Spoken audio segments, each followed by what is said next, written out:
How's it going, YouTube? Welcome back to, God, I can't believe I'm saying this name out loud. Dream Daddy. I can't get over that one. I hope you guys are all having a good day.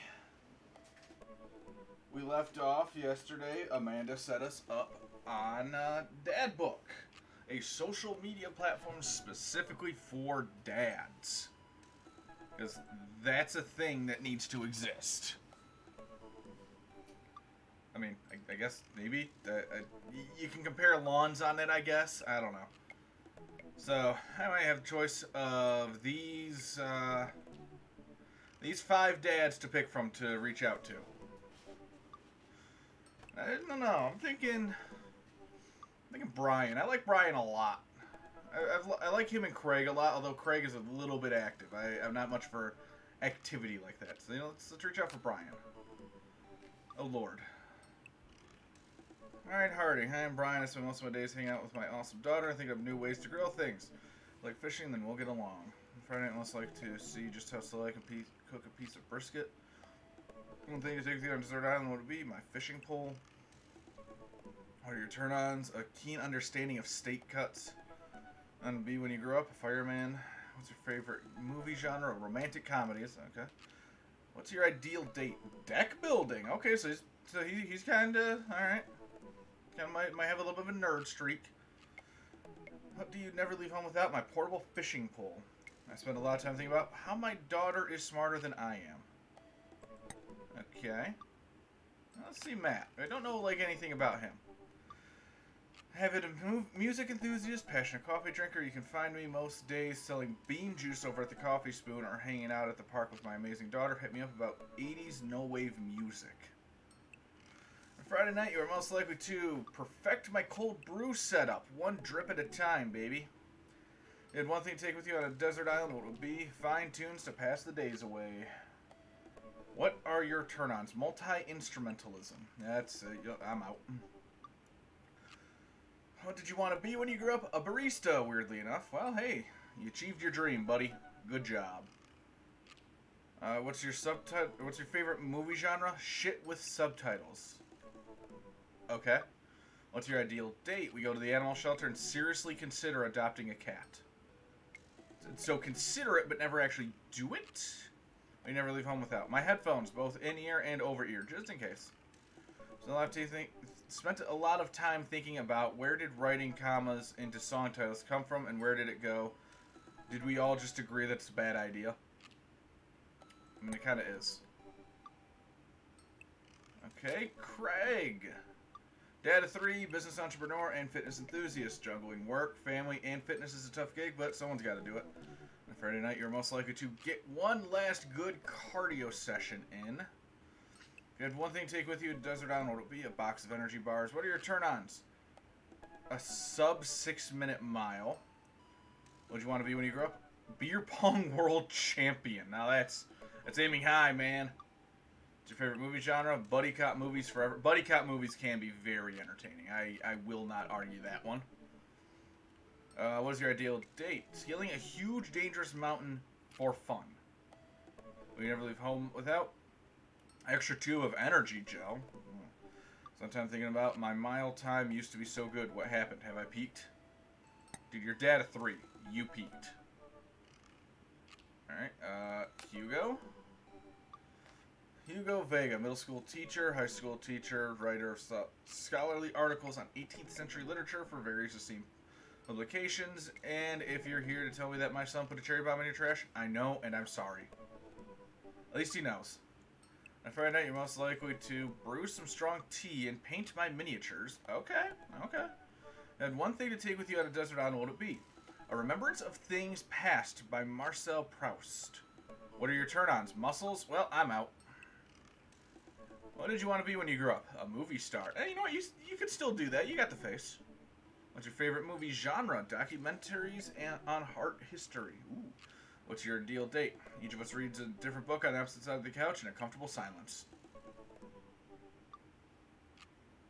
I mean, alright, I guess I'm not much for book reading, but I guess that's something fun. What do you never leave home without? My glasses. Actually, I forget them at home a lot. Spend a lot of time thinking about. I worry that people who are against e-readers are more in love with the idea of books than actually reading them. Dude, you are like probably dead on with that shit. All right, Robert. Robert Small. When the internet gains sentience and decides to destroy us all, you know it'll use this information against us, right? Oh God, he's a conspiracy theorist, isn't he?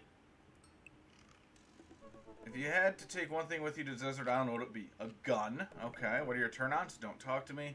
What'd you want to be when you grew up? A grifter. What's your favorite movie genre? Italian neo-realism. What's your ideal date? Grave robbing. What do you never leave home without? At least 4 knives. I spent a lot of time thinking about, you ever really look into a rabid animal's eyes? Okay, Robert scares me. Okay, so I got these 4 to pick from. Okay. Because, yeah, Damien and Joseph, I have no intentions of... I do not care. Damien is a goddamn Karen. And Joseph, like... I don't know. Something about him just feels off. Let me see what is... anything here. Voted Maple Bay's #1 youth minister for 5 years running. Living in my hometown with my beautiful wife and our 4 amazing kids. If I'm not in church, you can catch me on the open water, setting sail on the seas of adventure. I love playing guitar and crushing my kids at Candyland. Friday night, you're most likely to lead the community in a fun mixer. If you had one thing to take with you on Desert Island, what would it be? My 6th string. What are your turn-ons? My loving wife. What did you want to be when you grew up? Ship captain. What's your favorite movie genre? Feel-good movies. What's your ideal date? Lovely night on the town with my wife. What do you never leave home without? A good book. I spend a lot of time thinking about, how can I be a better man, husband, and father? You're too perfect. I don't trust you. Alright, Damien. Fucking Dracula up in here. Damien, Blood March. Oh my god. He's a goddamn Dracula. He you know, that's probably not even his actual last name. He probably changed it to that. How do you do? I finally decided to join this information superhighway. I'm not entirely sure how this works, but I will try my best to understand.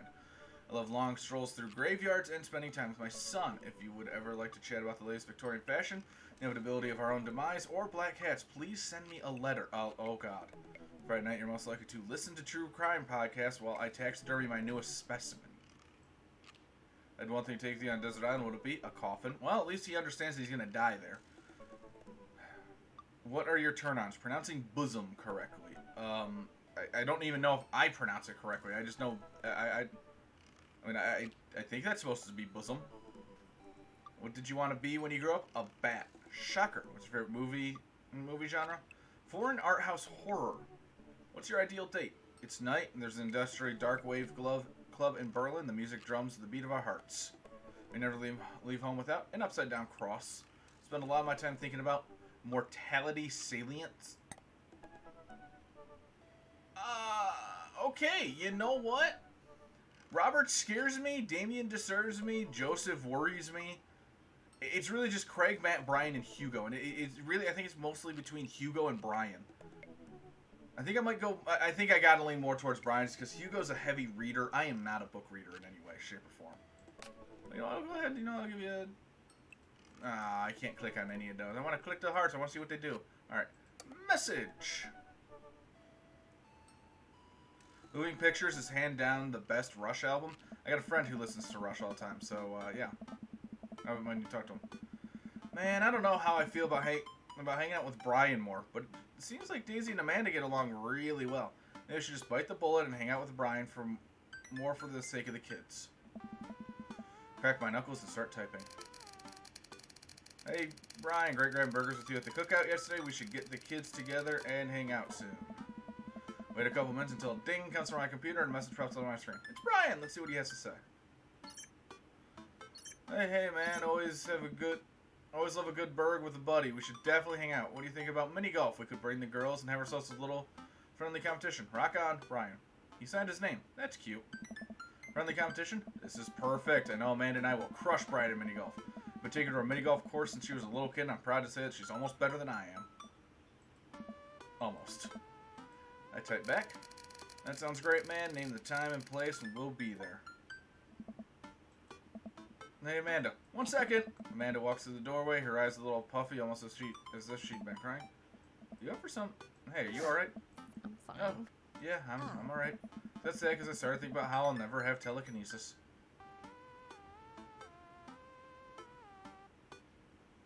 Um, I don't even know how to react to this. Confusion? What are you talking about? Amanda holds up her hand and touches her temple with the other. She vibrates in place for a moment. She concentrates on something across the room. After a few seconds, she throws up her hands in frustration. What's the point of anything if I can't make stuff float with my mind? Oh, sweetie, it'll happen someday.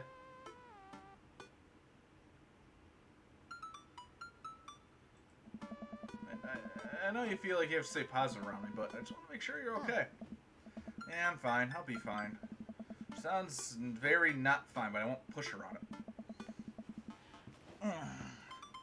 Hey, would you be up for some mini golf with Brian and Daisy? I'm a little out of practice. I know my backswing leaves something to be desired, but I think I could keep it in the negatives. Perfect. Come on, kiddo. Let's do this. You ready for this? Our matey, as ready as I'll ever be. Why are you talking like that? Because this mini golf course is pirate themed? I just now realized that we are indeed standing on top of a giant pirate ship in the middle of a putt-putt course. Oh. Yeah. Come on, pirate dad. Why don't you talk like a pirate with me? Har, ahoy, scurvy.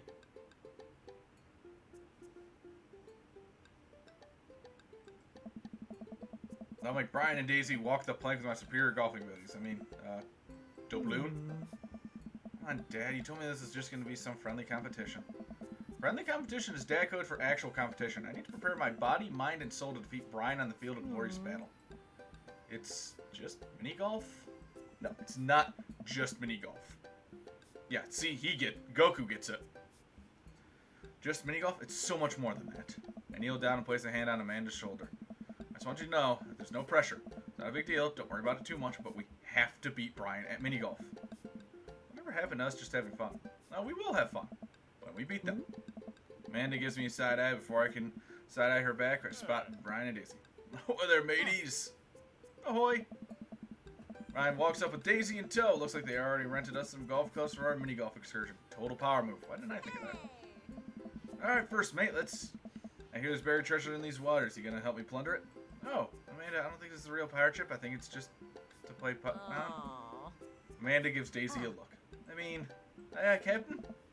Daisy winks at Amanda. Well, yeah, I like that the girls get along this well. It's very nice. Ah, fuck, I accidentally clicked. There are 2 peas in a pod. So, you excited to get some mini golf in? Oh, you know it. You a gambling man?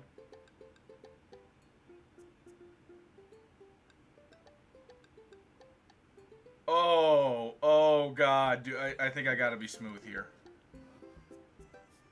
Hey, you know what, hang on just a sec, guys, I need to adjust this. My damn mic is actually, like, just in the way. Oops. Bring that down. Swing that up a bit.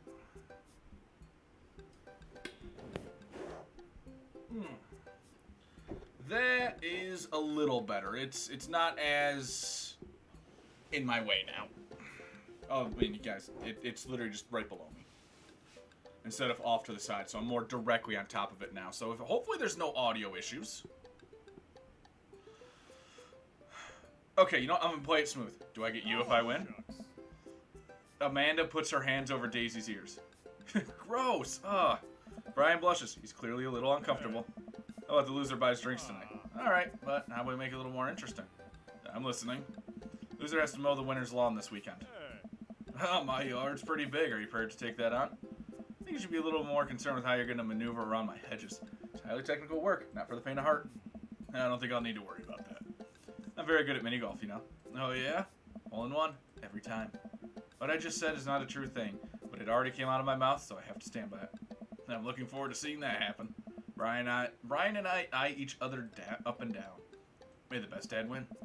Brian and I shake hands and lock eyes. It's about to go down. Oh, God, I am actually playing mini golf.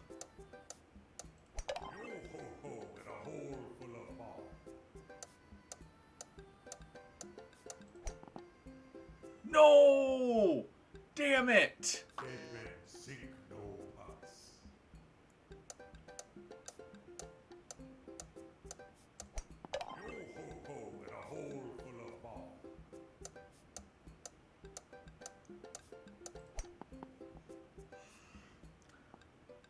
This.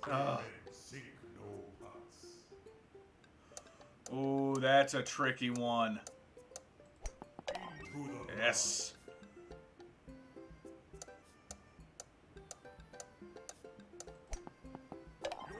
Yes. Yo-ho-ho, in a hole full of ball.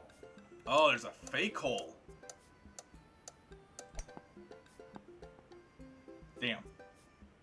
You've lost your ball. Yo-ho-ho,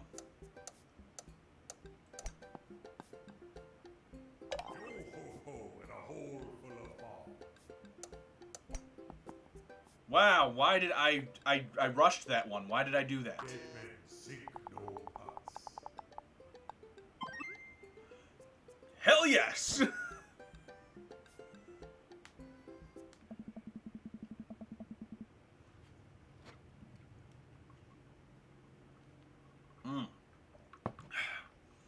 Amanda pulls me aside while Brian and Daisy start walking to the next hole. Hey, you having a good time?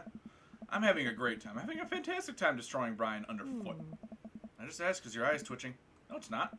I feel my left eye twitch. Amanda raises her eyebrows. We're out here to have fun, remember? It's just a game. You're right. It is just a game. A game with extremely high stakes. A game we're currently winning. Dad. Please, Amanda. Please nail the next hole for me. We need to keep this streak going. It's really that important to you? Sure. Amanda walks over and tees up for a particularly hard windmill hole. Gripping her club, she winds up and launches the ball into the parking lot. Looks me right into the eye and does an exaggerated shrug. Oops. I disagree with her actions, but I appreciate her act of youthful defiance. She walks over and pats me on the back. That was for your own good. Love you, kiddo.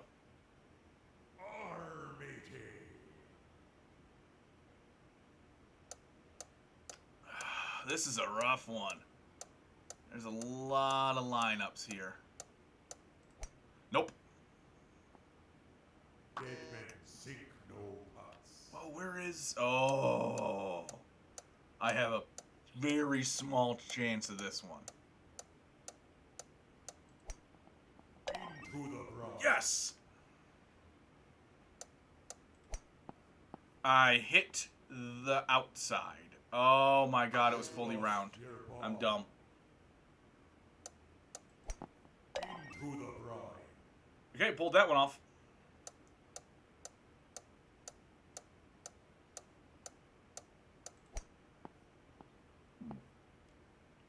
You've lost your ball.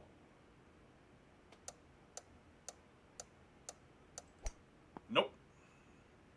Oh, that's a mean hole. Dead men seek no huts. What is... Oh, left one.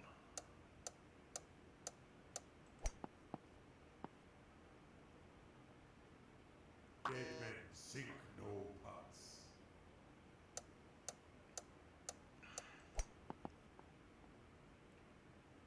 Into the bride. That was a... Okay.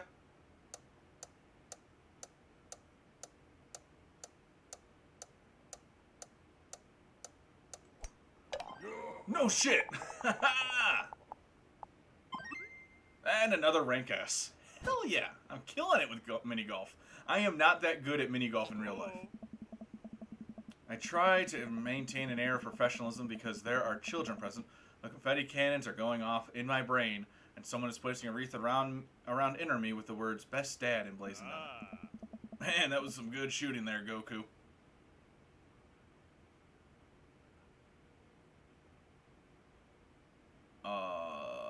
There we go. It felt good, Brian. It felt real good. Brian and I eyeball each other, electricity shooting between us. Alright, Daisy, did you have a good time? Yo ho ho, I did. Have you even found the buried treasure yet? I think we would need to apply for a permit to dig around here. I can take Daisy home so we can get the city paperwork started for digging. You two enjoy your night. Sounds like a plan, Goku. You cool with that? Sure, just don't get yourselves into too much trouble. Can do. I'll make sure we get into a perfectly reasonable amount of trouble. Alrighty then. Amanda and Daisy skip away yelling about buried treasure. What's that kid's tiny rebellious heart? Oh, I guess we should hit the bar now. There's actually a tiki bar attached to this place. How about that? That sounds like a great fucking mini golf course. Sounds like a plan. Brian and I walk into the Freaky Tiki, a kitschy island-themed bar, palm trees adorn the walls, and several fake parrots are strewn about. Ukulele music plays softly in the background. Brian and I approach the bamboo bar. Guess I'm spending more time with Brian, which is a little more bearable since I won. Okay, just gotta get my victory drink and get out of here. I think I already proved my superior dadness for the day. 2 pineapples of hospitality, please. Bartender whips us up 2 rum drinks inside of hollowed out pineapples. He sets them on fire. We have to blow them out before we can drink them. Usually I just like to, I don't know, drink my drinks. If you don't want yours, I'll take it. And I set on the taste of victory? I don't think so.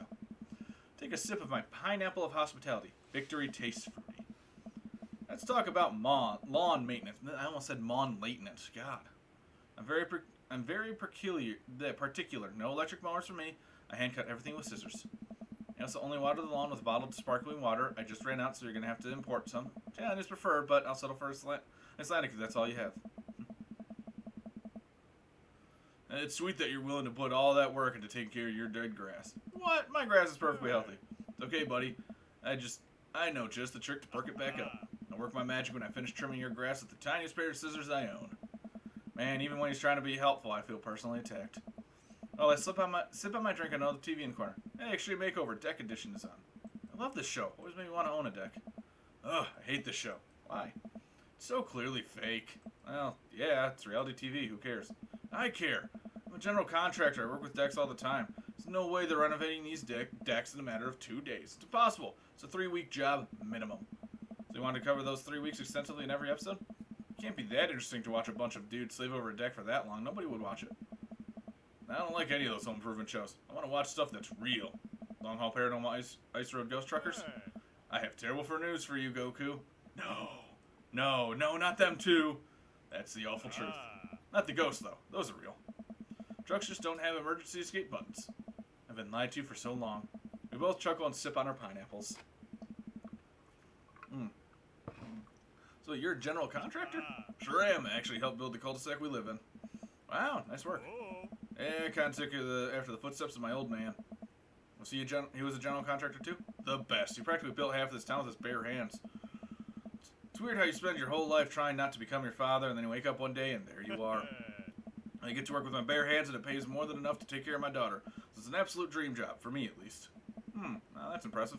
Building stuff has always been my weak point as a dad, but I've been okay with that. Until now. Now I must defeat him.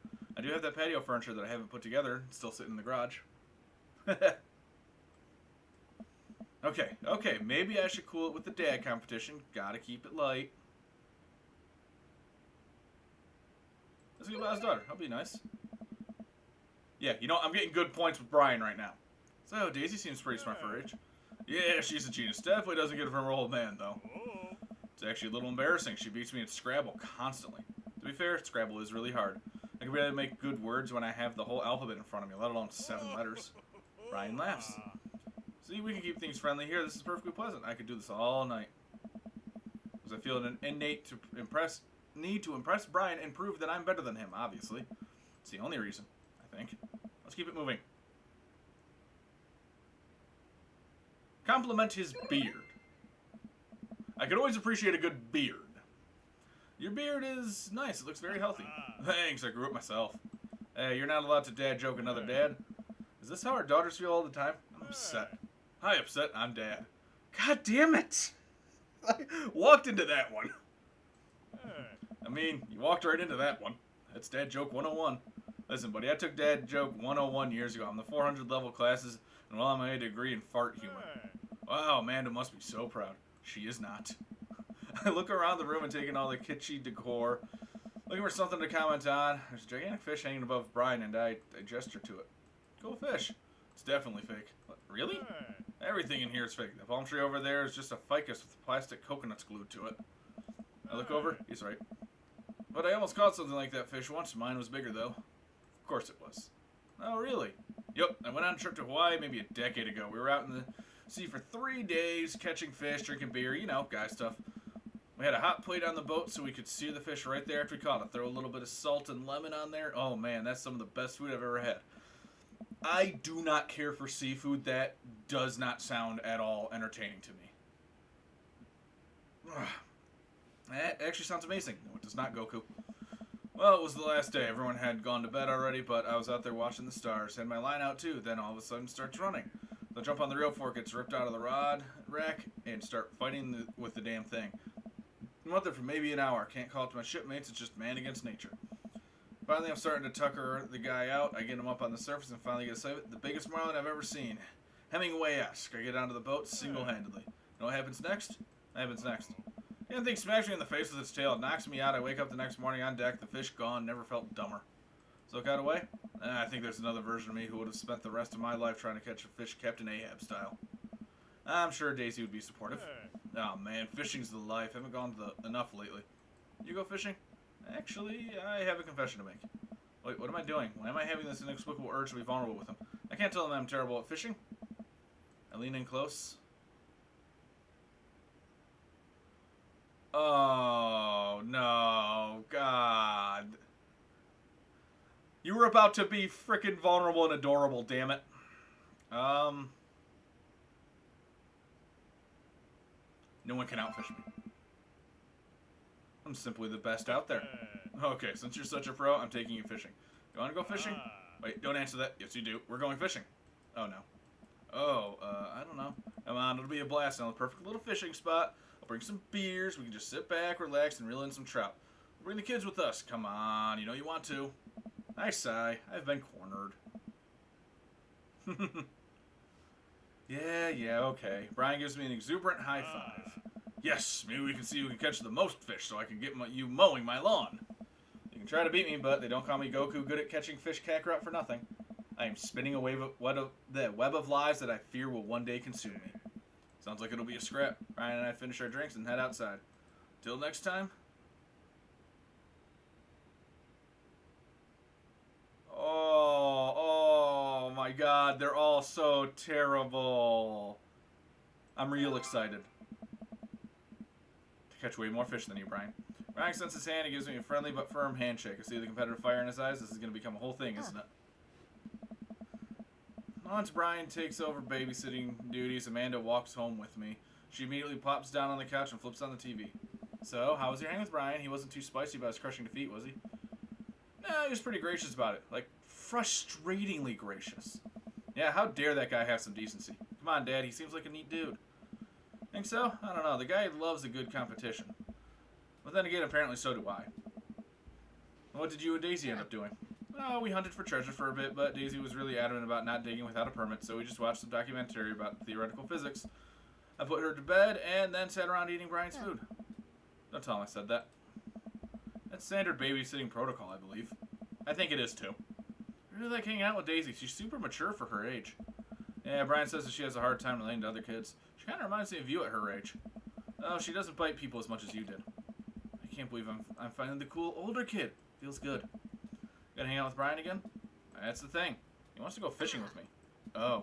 I told him I was an amazing fisherman. You hate fishing. Oh, yeah, it was a regular thing at my place, at least. We always ended up just tearing into the cupboards. As soon as the parents were gone, I mean, yeah, she would give us she would at least order us pizza for, actual dinner. After that, man, all bets were off. We went through the cupboards, snacked on Oreos, Chips Ahoy, Scooby snacks, because those were a thing and they were goddamn delicious. Nilla wafers. Any kind of cookie we could get our hands on, we frickin' destroyed. I know, I'm kind of panicking. I'm sure it'll be fine. All you have to do is wake up at the crack of dawn and sit silently in a boat on a lake for hours on end with no promises of a tangible reward, your only companion being the fear and doubt you harbor deep within your heart. Oh, well, okay, in that case, you're eating your own food. You're treating yourself to your own food. I never actually got to babysit. I was always babysat. There was one time where I technically babysat, and that's only because I went with the family friend to go babysit and hang out with him while he was babysitting. And we spent the night doing nothing but playing Spyro 3 because when we got there, the kid was already in bed. Like, it was a toddler, so we went to bed really early, and the parents just wanted a night out, so. Fishing is fun, you'll remind yourself, as the world darkens around you, and you wonder if it's really you staring back at yourself in the lake's reflection, or simply just the abyss. Yeah, laugh it up, Amanda. You're coming with us. It is my constitutional right to outright refuse this order. Daisy's coming too. Well, I bet I could convince Brian to bring his dog. Fine, sold. I'm in. That's right, Brian's the one with the freaking corgi. Oh, I should have asked about the dog. Alright, I'm Bush. Gonna call it a night. Don't stay up too late, okay? You got it, Pops.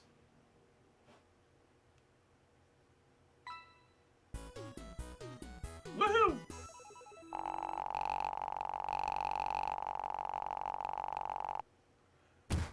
That's a 10 out of 10 if ever I've seen one. Okay, so I rocked the hell out of this goddamn dad. What do any of that mean? Doing my afternoon word jumbles, I hear a mail truck pull through the cul-de-sac. Wonder if we got any coupons today. A nice mail person slides a couple letters in a large yellow envelope through the slot. Take a couple of tries for them to get in. Hey, my coupons! I take a closer look at the large yellow envelope. I lightly knock on Amanda's door. She probably has headphones on. Amanda! She yells through the door. What? I have something for you. I'm kind of busy right now. Can you come back later? I just thought you wanted this big old envelope we got from HIA. Immediately, Amanda pushes her door open.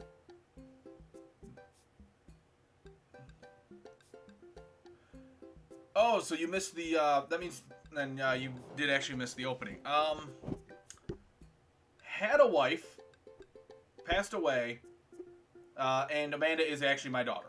Like, okay, adoption she would have been as well, but, like, the parents actually had her. So, now, I'm kind of playing this up like, unintentionally being smooth and, you know, unintentionally hitting on, Brian. But in reality, I'm really just hitting on Brian because this is fantastic. Oops. Warren Institute for the Arts? I mean, if you're busy, I can come back. Father, please. I hand her the envelope, which she tears open with her teeth. Sorry, bad for your teeth. She doesn't seem to hear me and spits out a piece of the envelope. She pulls out the letter and unfolds it. And? Suspense is killing me. This is her dream. I mean, not gonna lie, I would be doing the same. But, I mean, that's... I actually am bi, so I would absolutely be okay with this. Suspense is killing me. This is her dream school. Amanda's face is unreadable. I can't believe this. Oh, honey, it's okay if you didn't. She knows what she got into. But that is a worst case scenario. I got in. Oh, I got in. Amanda tosses the letter aside and gives me a big hug. Congrats, sweetie. That's amazing. I'm so proud of you. She pulls away and looks at the letter again. Oh my god, I really can't believe I got in. Of course you got in. You're a great student. You nailed that interview and your photography is incredible. No. Wait, Dad? I know this one's really expensive and it's so far away. Think for a moment. HIA was one of the more expensive schools that Amanda applied to. I know she's had her heart set on it for the longest time. It'll be tough, but we're gonna make it work. Really? Of course. Amanda hugs me again. Thanks, Dad. Okay, sweetie, we're celebrating tonight. Dinner, your choice, wherever you want. Wherever? That sounds dangerous. Amanda and I walk along the bayside, tearing into our foil-wrapped burritos from a nearby food truck. You could have chosen anywhere in Maple Bay. Cost was not a determining factor. Please, Dad, you know I'm a simple gal. Just give me a burrito with a view. I haven't had a proper burrito in... Christ, I don't even know how long. Can't say I'm mad. Amanda and I sit on a patch of grass and watch ships sail lazily through the bay. And the dorms are right near a bunch of cafes, and there's all these galleries, and there's this discount if you bring your student ID, and Amanda, slow down, you're gonna choke on your burrito. I know, I'm just excited. Did I mention that the students get their own studio space once they're seniors, and we get all the professional photography editing software for free? That sounds phenomenal. Christ, I wish I went there. I'm not even a photography major, I'm a graphic design major. Ha!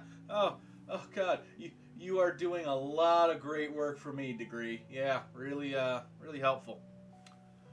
It's nice to see Amanda so enthusiastic about HIA, but I wish she wouldn't do it between bites of her burrito. I thought I taught her to chew with her mouth closed. I wonder who my roommate's gonna be. Take a survey online and they match you with someone with a similar major and interests. I bet we're gonna be best friends. Oh my God, stop yawning. Jesus Christ. Craig and I were. A good roommate can be a lifelong friend. But don't get me started on bad roommates. Oh no, I'm just kidding. We didn't have a bad roommate. Our only other roommate was a puppy that Craig brought home one night. We spent a semester fabricating a story about how our new foreign exchange student who had really bad cough sounded exactly like a dog's bark. Carl ruled. Oh, they let you have animals in the dorms if you get a note saying you need one? But I could get one. I think I'd get a rabbit, or maybe a snake, or maybe both. Would the snake eat a rabbit, though? Depends on the size of the snake. Some snakes do. Oh, what, on your end? Because it's not coming through in the chat on my end, so I think you're fine. That, or you talking about the stream itself. In which case, that could also just be me stumbling over my words, because I am amazing at public speaking. Like, the absolute best. I'm hugely successful. She's so excited, I don't want to disappoint her, but I need to be real for a second. So, you know, I had a talk with Mr. Vega. No, I know I'm better than I think, but it's one of those self-conscious things. I'm kind of glad that I'm doing something like this. It's forcing me to read out loud more than anything, just because that gives me more of a reason to be at least talking during the streams, and just, you know, talking in general, and trying to make nice voices. Which, by the way, I have forgotten what most of the voices are. I barely remember Brian, and Damien is the only one I remember because I went for stereotypical vampire. He didn't tell you about the dumpster fire, did he? What? No? I don't want to put a damper on the good news, but I need you to knock it out of the park these last few months of school, okay? If you want to go to Horns, we need that scholarship money. I know you can do it. Okay. I promise I'll try harder. I pat her on the back. Think you can handle a 14-hour drive to come home for the holidays? There's going to be some treacherous ice roads to cross, and don't even get me started on the paranormal occurrences. Well, it'll be worth it if I get to see you. My eyes immediately well up with tears. Oh, that's sweet. Oh, Dad, don't cry. Sorry, I'm just very, very proud of you. You're all grown up now, and you're such a good person, and I hope you know how important you are to me. Dad, stop. You're going to make me cry, too. It's too late, honey. It's happening. Dad, I can't get tears in my burrito. It's going to make it taste sad. Yeah. I pull Amanda in for a hug and kiss her on the forehead. Love you, kiddo.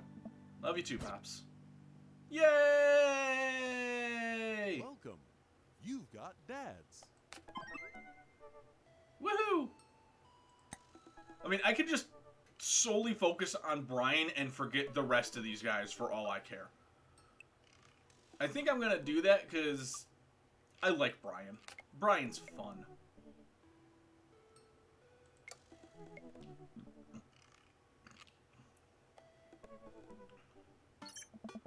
Hey, Daisy and I are going fishing tomorrow. You in or out? Oh, I have a message from Brian. Oh no.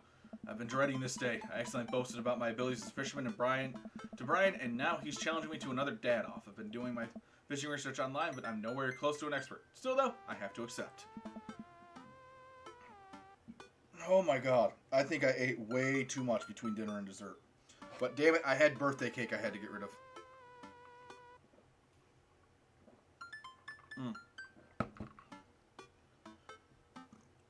I typed back to Brian. Sounds great, man. Super excited to catch all those fish, and my lawn could use another good mowing. That'll show him. Brian responds back, letting me know that tomorrow he'll pick us up at an hour I previously forgotten existed. Man, this is going to be a rough start. Amanda comes into the room from the kitchen, eating a cheese stick by biting it off piece by piece like some kind of monster. I didn't raise you like that. What? It's called string cheese, not chompy cheese for a reason, Amanda. Aww. Did you just call me in here to criticize my controversial string cheese eating technique, or what? No, Amanda, we have to go fishing tomorrow. Well, you have to go fishing. I get to play with Brian's dog. I'm gonna become a master of fishing overnight. You went fishing in the Girl Scouts, didn't you? Nope, my stint was in the Scouts was brief and purely transactional. I thought I could get free cookies, but I didn't know that I had to be be outside and tie knots and stuff. Okay, again, parallel with my wife. She was in Girl Scouts. Though I think she was actually in there for enjoying Girl Scouts and not just wanting free damn cookies.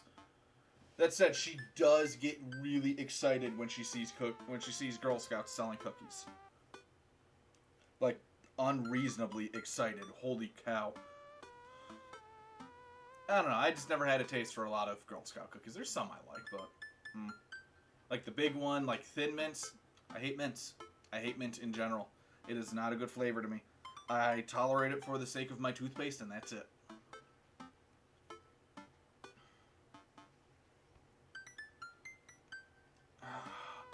But I have to be Brian. Dad, let me tell you a story. Do you remember the last summer how I applied for a job at that coffee shop across town? Give me a refresher. During the interview, they asked if I knew how to work on an espresso machine, and I really wanted the job. So I lied and said yes. The first morning, there was a line out the door within half an hour, and I severely burned my hand, and they told me to go home and never come back. I still have a scar from that. I knew you were watching. You've just been silently judging, haven't you? Of course I remember. What does that have to do with fishing? The burn is a metaphor, Dad? I don't get it. You can lead a horse to water. What do horses have to do with fish? And burns? Oh, God, I am not this dense. Oh, my God. Dad, please. I don't get your obsession with competing against Brian. You wouldn't understand. It's a dad thing. Please try explaining it to me. Okay, Brian's just... He just thinks he's so much better than me. He purposely reminds me of that whenever he can. It's like he has to one-up me. I have to beat him in his own game. Is that what you think is happening here? No, Amanda.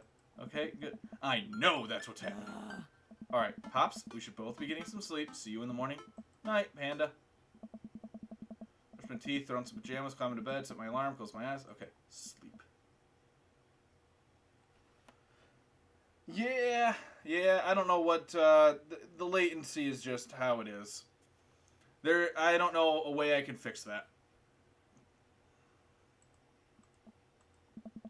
I am wide awake. I can't help but think about the last time I went fishing. Hoping that there's something I can glean from it to give me an edge over Brian. I was about 9 years old. My dad woke me up one morning and told me to get dressed to meet him downstairs. It was still dark out. I had no idea what was going on, but before I know it, we were both alone on a freezing cold lake. I had to sit there for hours while it got hot and muggy, the air thick with bugs. I picked at mosquito bites while my dad sat in stony silence. Fishing pole in one hand and a beer in the other. We didn't catch anything. On the long drive home, my father brought a pack of cigarettes and didn't say anything. That didn't help, and I think I have some repressed sadness about my father. I'll deal with that later. I'm sitting on a boat in the middle of a body of water. I can't see any land, but I know it's a lake. The water is placid and still. I'm holding a fishing pole. I don't understand why, but it feels like my life depends on catching fish right now. Cast my lure into the water and wait. And wait. And wait. My whole being is filled with hopelessness as I watch the line disappear into the depths below. Using the wrong lure. I look up and see my father, just as he looked in that one cold morning, disapproving. I'm panicking now. I pull the lure up and try to grab a different one. All the lures in my tackle box look the exact same. I look to my father for guidance and he's gone. Try casting again, but I can't hold my footing. The boat tips over and I fall into the water, sinking further and further until I see the multitudes of fish that have been lying just below the surface, all swimming around me as if to taunt me. One fish swims up to me. He has Brian's eyes. You gotta use the neutral buoyancy lure if you're trying to catch trout, buddy. Oh God, that actually scared me a little bit. Jolt awake to the sound of my alarm. It's fishing day. It's been the weird dream. I groggily slip clothes on and get ready. Spot Amanda's door half open to see her still curled up in a mountain of blankets. I come over to the bed, I give her a tiny kiss on the forehead. Fishing day, kiddo. You ready? No. Well, you gotta get up. I can't do this without you. Also, stop sleeping in your clothes. Amanda pulls her comforter over her head. Never. Amanda, I'll get up in a minute. Alright, Brian should be here in 20, so you better not just go back to sleep. Amanda sticks her hand through the blanket to wave me away. I leave the room and make myself some coffee and another cup with lots of cream and sugar for Amanda, whenever she gets up. Amanda eventually wanders in and chugs her coffee while I do word jumbles. I hear the doorbell ring. It must be Brian. I would hope it's not somebody else. Still rubbing our eyes, we walk outside to see Brian. He's decked out in fishing gear, Daisy falling asleep next to him. Early bird gets the worm, buddy. Ready to fish? I was born ready. My eyes narrow on Brian. It's a good day to die. I'm gonna hop on in, guys. Let's get this fishing party started. I walk over to the driver's side door and open it. Doggy! Brian's dog immediately hops into the driver's seat, wagging his tail furiously. Can I see your license, sir? Maxwell, let Goku sit. Maxwell immediately hops to the back to cuddle with Daisy. Amanda settles in next to Maxwell and Daisy and immediately falls asleep. Ready for an adventure? I'm ready for glory.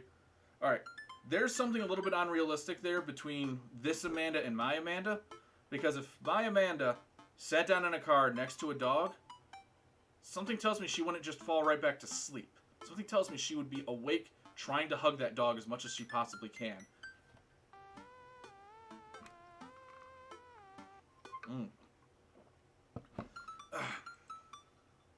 Moving on. I struggle to stay awake as we drive to the outskirts of town. Country music plays quietly on the radio as I watch trees pass by. So where exactly are we headed? It's about an hour north of here, a little spot I've been going to since I was a kid. My dad used to take me there all the time. I don't think anybody else knows about it. But everything we need that so we can catch some trout, have a nice little fire, and enjoy the nature. My fishing pole's in the shop getting tuned up. Do you maybe have an extra I could borrow? Fuck, that was hard to get out. But of course, it's probably not as nice as it sounds like yours is, though. Alright, I'm digging a hole here. I stare out at the forest lining the highway. The sun is just barely over the horizon, scattering dusky pink light through the trees. For a split second, I spot deer grazing on the side of the road before it leaps back into the brush. After a nice, quiet drive, Brian eventually tells me to pull off the highway onto the dirt road. The car bumps along until we reach a clearing that opens up to a magnificent lake. Well, here we are. Step out of the car and help Brian unload our gear as Maxwell runs around us barking. The kids wake up and wander to the shore where Daisy tries to teach Amanda how to skip rocks. Brian and I carry tackle boxes and cooler down to the edge of the lake where he has a canoe waiting. Ah, great. Still in one piece. Hold on. Help me out with Maxwell. Help Brian place a tiny dog-sized life vest onto Maxwell. Hey, doggy happy. All right, your turn. Brian hands me a lime green life vest.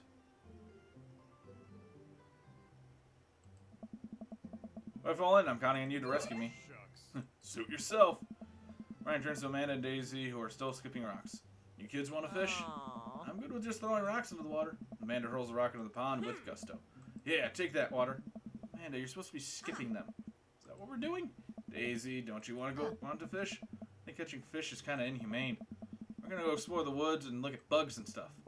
Alright, be safe. Don't go too far. Ryan puts the life vest around himself and we throw all of our equipment into the canoe. Maxwell happily jumps in and takes his place looking out over the front of the boat. I get into the canoe as Brian shows off. We paddle together to get ourselves in the middle of the lake. Most freshwater fish usually feed at dusk and dawn, which is why I had to get you up so early. Yeah, I know. It's pretty common fisherman knowledge. After all, fisherman knowledge that I am knowledgeable about. Still a gambling man? You know it. Let's see who can catch more fish. You can catch more than one? Sounds easy enough to me. What's on the line? Size of the fish I'm going to catch, obviously. I was thinking something a little more high stakes than mowing the lawn. Custody of our children? More than that. Let's say if I win, I get your weed whacker. The Whackmaster 2000? That's, oh my god, that's what they called it.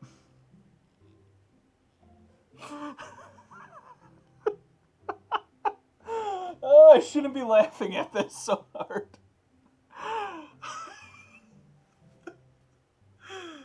Oh, the Whackmaster 2000. Oh, that is awful. That is an awful name. I love it. But if you win, you get my pole saw.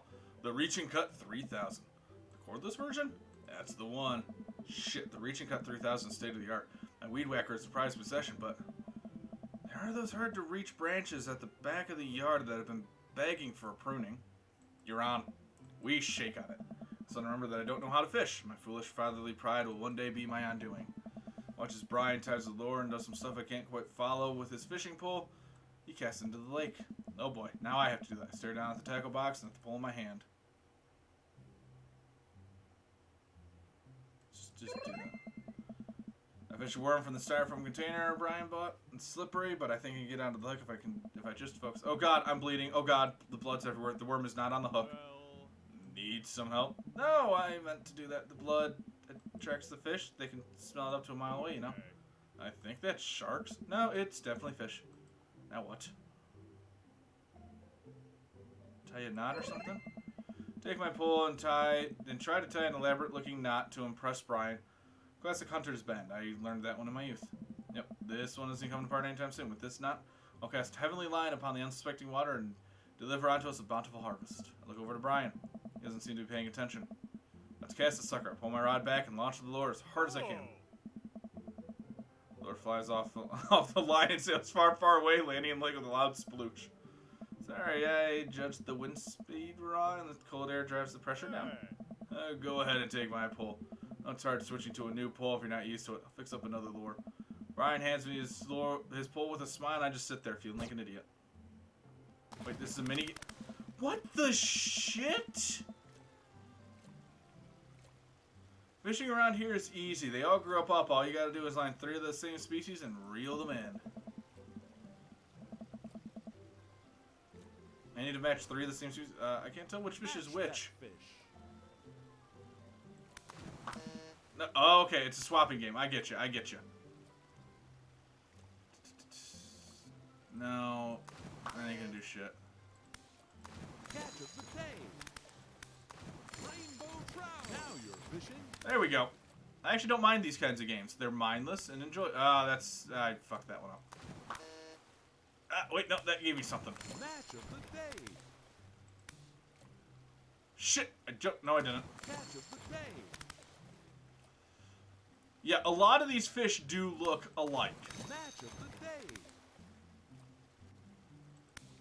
Catch of the day. Now you're fishing. Match of the day. What the shit? Now you're fishing.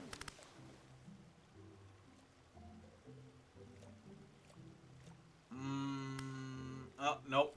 I accidentally grabbed the wrong thing. There we go. Nope, still grabbed the wrong one. That's the one I wanted. Jesus.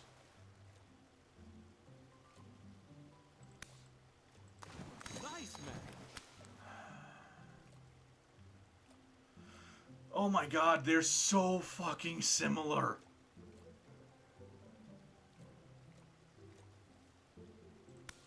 Nice catch. That doesn't do much for me. Nice catch. Catch of the day. Catch of the day. Now you're fishing.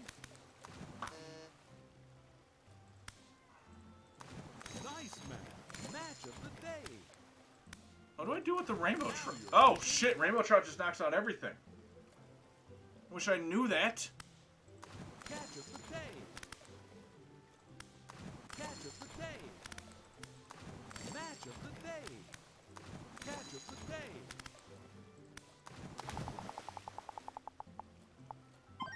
Oh my god. Holy hell. Good work. Oh, this is way tougher than I thought. I look over to Brian, who's smiling and obviously enjoying his time out here in the lake. I will crush him. Suddenly, the fishing pole jumps in my hand. I reflexively tug upwards. They got something big. The pole dips down repeatedly and the line starts to run. Reel it in. Finally get the fish right up to the boat. It's a long, beautiful rainbow trout. Ryan hands me a net. It's all yours. I lean down and also my hands are shaking with excitement, which is bigger than all the ones Brian's caught, and the bowl is... That whole saw is mine. All my... The entire canoe tips over with me. I find myself sinking into the lake. Should have taken the life vest. All of a sudden, I'm embraced underwater and pulled up into Brian's arms. I'm finally dragged upward, spouting water. All of our gear floats to the surface. Maxwell doggy paddles around us in circles, having a great time. You alright? Does that count as one? Well, seeing as all of our fish are now swimming safely back to the lake, I guess so.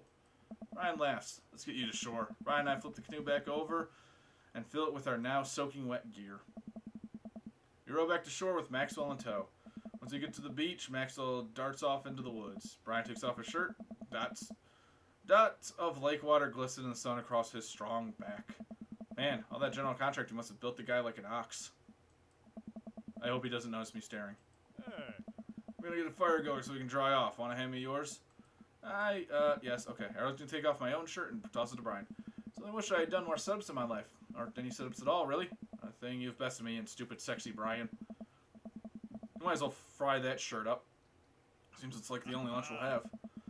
Day's young, we can fish from the shore. Once Brian gets the fire going, I sit and try to dry off my pants. Brian sets a couple lures out by the water's edge. I'm probably gonna have to put the kibosh on the competition for now. Till another day. My stomach growls. You hungry?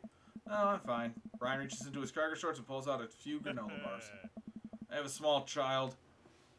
I am flushed with snacks. Brian joins me by the fire and I accept the cargo short granola. And now we're back to waiting. Where did the girls set off to? Don't they be back by now? I wouldn't worry about it too much. They're a couple of smart kids. That's what I'm worried about. They're too smart. Probably established a small rural government at this point and installed themselves as leaders.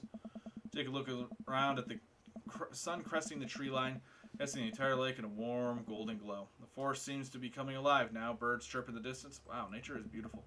Mosquito bites me. I slap my neck and curse. Nature sucks. Fuck you, nature. Here you go, bud. Ryan hands me a bottle of bug spray. I begrudgingly take it and douse myself. Ugh, I've always hated how this stuff smells. Really, I've always kind of liked it. Reminds me of being outside. Maybe you and I have different sentiments on the outdoors. Maxwell comes bounding up to me, a huge stick in his mouth. He drops at my feet and looks at me expectantly. I'm not gonna break the stick. That's mean. Throw the stick towards the woods. I hurl the stick as hard as I can towards the tree line. Maxwell bolts after it, running as fast as his stubby little legs can carry him. Which, consequently, is not very fast. It is very cute, though. Nice throw, Goku.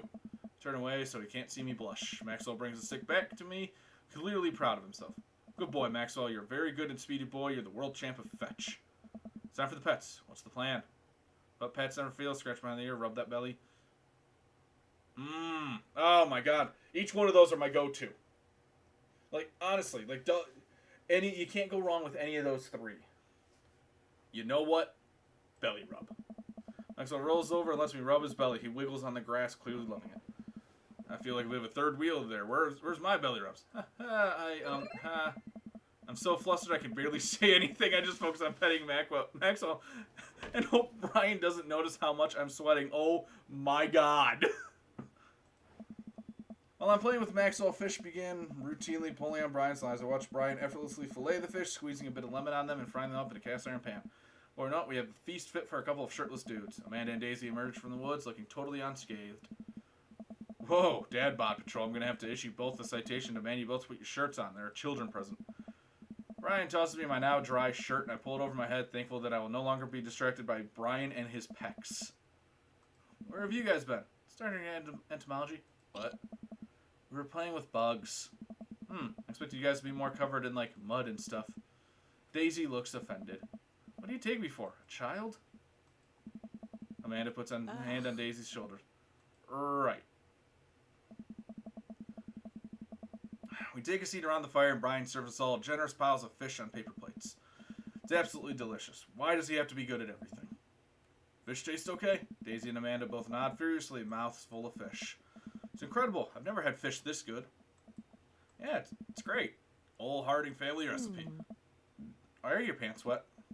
Well, Amanda, we were out there on the lake, and then I accidentally tipped over the boat. Don't worry, all the gear flowed to the surface. We didn't lose anything. Right, Goku? Yeah, that's exactly what happened. I can't believe he just covered for me. Gosh, he even out-humbles me. He's trying to beat me at everything, including my world-famous sense of humility. Yes, you are completely humble. We finish our fish and end up playing catch with Maxwell for a little while before we decide to head out. After cleaning up the camp, we pack up the station wagon and let Maxwell into the backseat. Poor Pup falls asleep in a cuddle puddle with Amanda and Daisy. They've had a long day. An ordeal today, bud. Let me drive you guys home. I want to prove that I'm the most awake dad on the block, but yeah, I'm beat. Fine. So we drive away. I take one last look at the lake disappearing behind us and smile. I rest my head against the window, and the low rumble of the dirt road beneath us lulls me into a peaceful sleep. Hey, sleepyhead. I open my eyes and realize that I dozed off in the car. I self-consciously wipe a bit of drool from my chin. Oh, hey, I was resting my eyes. I guess we suddenly have to jump into any sort of conflict. I'm super awake for it. And ready to fight. With my strong arms. It's all good. You earned some rest, buddy. Thanks for coming out with us today. I had a lot of fun with you. Yeah, thanks for inviting us. I also had fun, actually. Glad to hear it. Take it easy, yeah? You too. Take it the easiest. Brian chuckles to himself as he unloads the car. Man and I get inside and immediately collapse onto the couch. Long day. Yup. I was so close to that pole saw. Pole saw? Yeah, Brian and I were competing to see who could catch the most fish, and... Ugh, stop. Why do you care so much? And a panda, just look at the guy. He's so obviously got my number, and he's rubbing my face on it. Dad, I love you, but you're kind of dumb sometimes. Dumb, or clearly the superior dad. You know what? I don't have any of the energy required to properly unpack your weird fixation with asserting your masculinity. I'm going to bed. Night. Amanda slides off the couch and face down on the floor. I am a tired slug. Amanda, that floor is disgusting. I don't care. Well, night, honey. Night, Pops.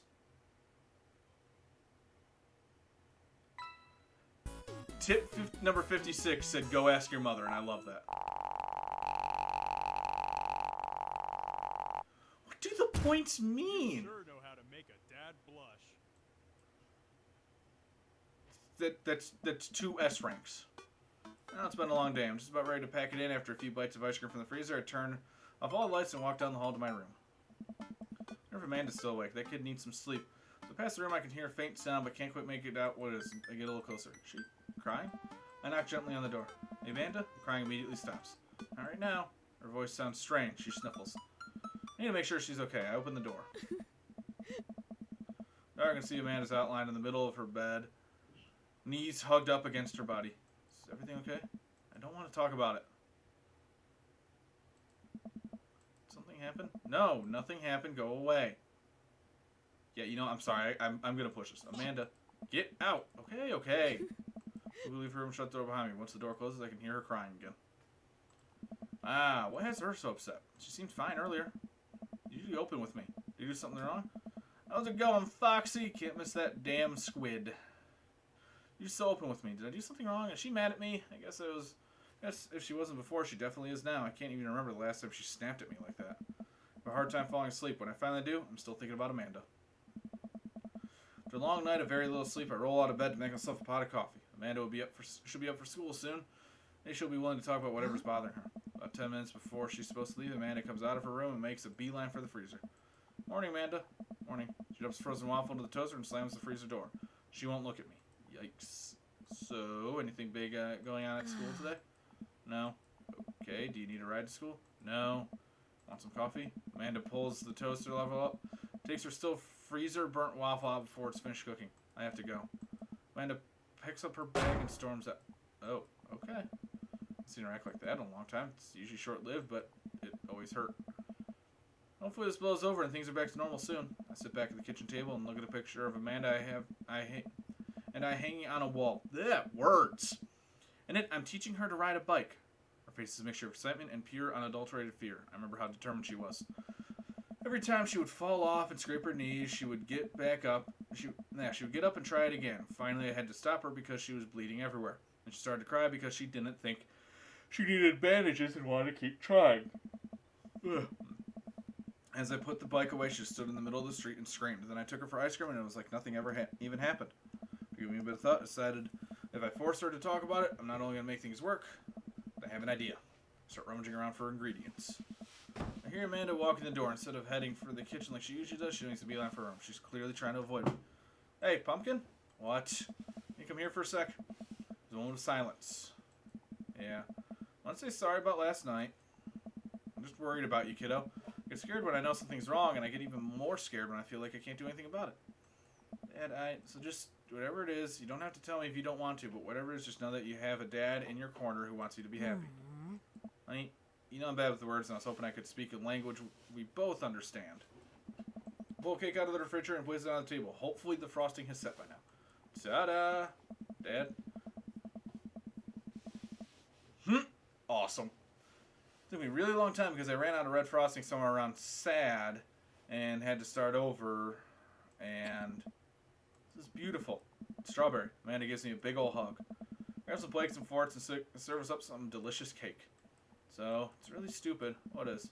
This whole thing. I know I've been really weird lately, and there's just... I don't know how to explain it, but I feel like I might have to make you a chart. I'm listening. Do you want me to take notes? I should start from the top. So, now Emma R is going to that fancy art school in California, right? Emma R... The best friend? You got it! Wow, proud of you. Yes! I knew it wasn't the one who puked in the store, because that was actually Amanda that did it. Anyways, ever since she got the acceptance letter, I've been feeling like she's drifting away, you know? And she's been spending a lot more time with Grace and Emma P, and I just thought... I thought it was all in my head for a while, and then I found out from Rosie M, that both Emma's, Grace, and Noah all went to a party on Mackenzie F's at the same night. They all told me they were busy studying for the Calc AB finals. Oh. Thanks. So, another important piece of information is... God, this is embarrassing. I have a crush on Noah, and... that's a thing. What? Whoa. I had no idea. I definitely didn't know that. Okay. You're a bad liar. So are you. I learned from the worst.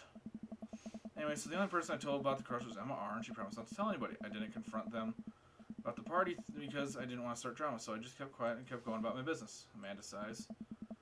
One day I'd invite everyone out to get nachos at the mall, and after not texting me back for like 2 hours, even though none of them ever put their phones down for more than 60 seconds, they all say they're busy, like simultaneously. So I tell them, never mind, I'll just eat nachos at home, right?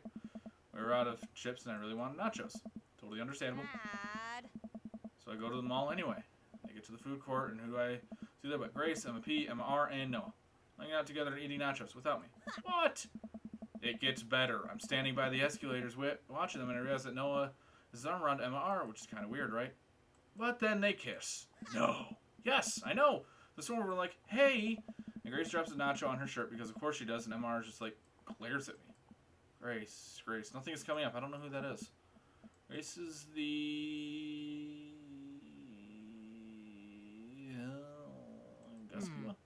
I know. Grace is the one nobody really likes. Or, I guess that's me now. Anyway, nobody will say anything, and I'm just like, you guys suck, which I realize is not the most eloquent thing to say, but I was very angry and really embarrassed. I just wanted to get out of there. So I left without nachos, might I add, which only further contributed to the shitty day, and immediately drafted a super long text to the group chat asking why they've been so weird. I wrote another one to Emma R asking how long the Noah thing was going on, and sorry, I know it's a lot. You still following?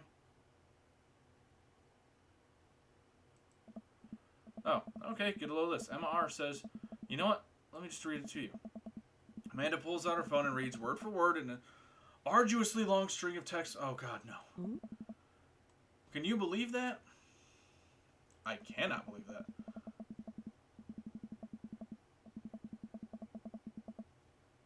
I mean, yeah, that's kind of wrong. They were dating in secret for like months, so I told her that. So being a real terrible friend, she's like, well, if you think I'm so terrible, then just stop being my friend. And I was like, okay, and then she left me on red, and then... Wait, left me on red? What's that? Oh, like, she saw my message and didn't reply, and I know because there are red receipts. I don't know what red receipts are, but I'm just going to nod and pretend I understand. Gotcha. So while this is all happening, I'm talking to Emma P about how mad I am. You know, she's at least being kind of reasonable, and I'm venting to her about how pissed I am at everybody and stuff. And out of nowhere, Noah texts me and is like, how could you say that about me? And I'm like, say what about you? And he tells me that Emma P sent screenshots of everything I told the group chat that I got kicked out of. Right, I think he lost me at the screenshots, but definitely sounds bad. There's so much more, but honestly, it's all just really stupid teenager stuff. Bottom line is that everybody dropped me. Half my grade hates me, and now I have no friends. Amanda, so sorry.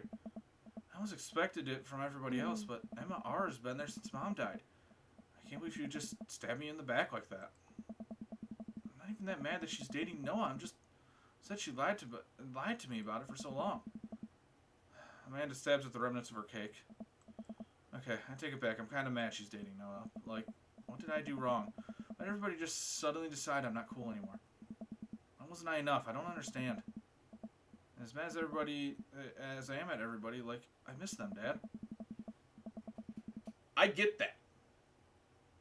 I actually fucking get that a lot because I feel that's what happened to me in middle school. Because I had a group of friends, I hung out with them all the damn time, we always had a blast, and then like 6th grade comes around, we enter middle school, and next thing I know, they are all against me. Like, I don't know what happened. I wasn't to the point where like, oh, half the grade hated me, but you know, the people I found closest hated me for some odd reason. I still hung out with them like a fucking idiot. But whatever. They all left the school. I stayed and I made new friends and blah, blah, blah. All that bullshit. So it sucks, though, because you just don't know what happened and you're being blamed for shit you have no idea what the fuck is going on. Amanda looks so dejected. I almost can't take it. What could I possibly say to help? Anyways, that's it. That's a whole sordid tale. Thanks for listening. Tune in next week for more hot gossip. Wow. I know, it's pretty dumb. It's not dumb. No, it's a stupid thing to be upset over. Amanda, your feelings are real. Don't ever be mad at yourself for having feelings. I guess. Unless you've secretly been a robot who's been approximating human feelings this whole time. Dad, if I was a robot, I would have transformed into a monster truck a long, long time ago. seriously, I know you probably don't want advice, but I feel like it's my duty as a dad to bestow upon you the few nuggets of fatherly wisdom. Real friends don't do that. It's that simple. If they were her actual friends, they would have had the balls to walk up to her and tell her that they have an issue, not pull this bullshit. God, I hate teenagers. And why do I want kids? I'm gonna need to deal with this crap eventually in my life. When you get older, you start realizing the sort of people you want to associate yourself with. Do you want to be surround yourself with people who do something like that to their friend? It takes a lot of work to find and maintain meaningful friendships. It took me a long time to figure that out myself, and I wish I had learned it sooner. If the other person isn't putting in the effort to show you how much they care, it's not worth it. You're not beholden to being their friend. Ultimately, I think that says more about their character than it does about yours. Because you're amazing, and if they can't see that, well, that's their problem. Ah. I'll keep that in mind. I look down at the table. Did we just eat that whole cake? Yes, we did just eat that whole cake. Oh, good talk. Well, I am going to... My response after that would be, well, I'm going to go throw up because I think that there's a brick in my stomach. Amanda gets up to go to her room. Before she closes the door, she turns around. Hey, Pops?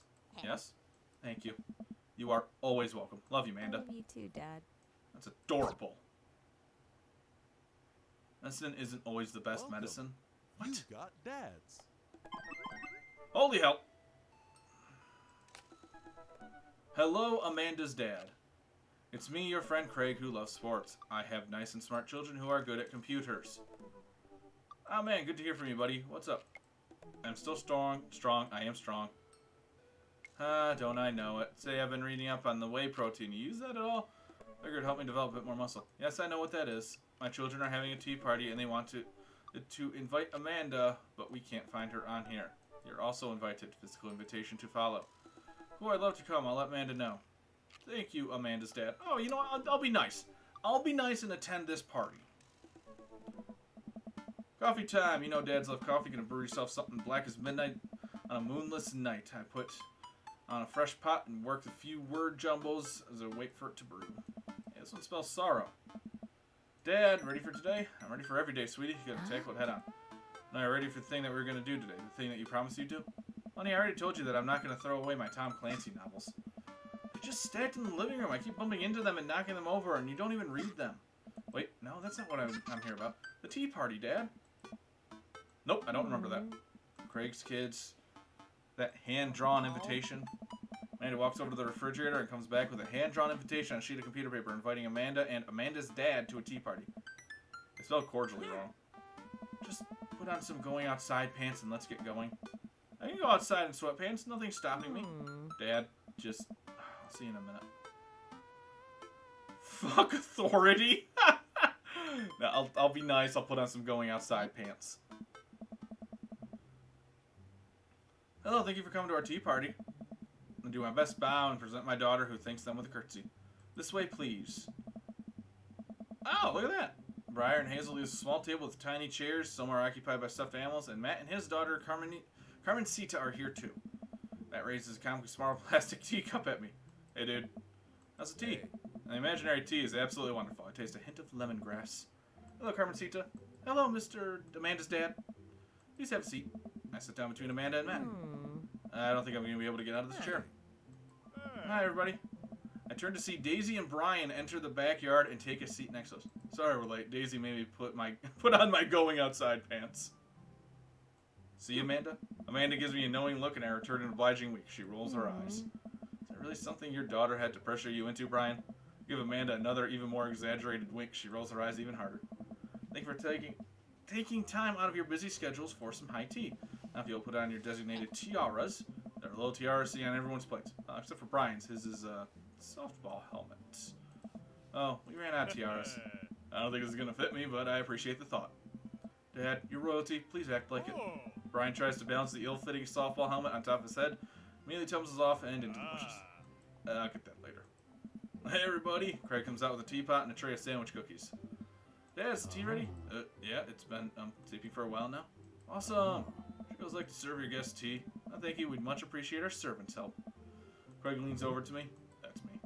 Craig places teacups in front of all of us and a single sandwich cookie onto each of our plates. He pours some tea into my cup. Awfully fluorescent for tea. Quick my teacup with Matt and take a sip. Good lemonade. It's tea, right? Very good tea. I lean over to Amanda, who's happily enjoying her tea. So, what do we do at tea parties? We enjoy the splendors of upper-class society, Father. She takes a dainty bite of her sandwich cookie. Marvelous. So it means the princess has been called to order. You're here. But I'm a warrior princess. I hunt stuff, and I have, like, a really cool sword. Can I be a space princess? I'll allow it. Oh, you're a rock star princess. I'm also a space princess. Can I be more than one? Space is pretty big, don't you think? I changed my mind. I want to be a space princess, too. Dad, what are you? Do I get to be a princess? Duh. Well, I guess that makes me... Oh, God, what are my choices? History Channel, Hacker, Rude Boy. Heh. Let's go with history. I'm the ruler of all I survey, and what I survey is a 10-hour marathon of cupcake storage wars. I don't think I've seen that one. Squad of professional bakers bid on empty storage units, and then they have to bake 1,000 cupcakes using only the ingredients in the storage unit. I would watch that. Because I've watched Storage Wars, and you see some interesting shit. I would love to see that.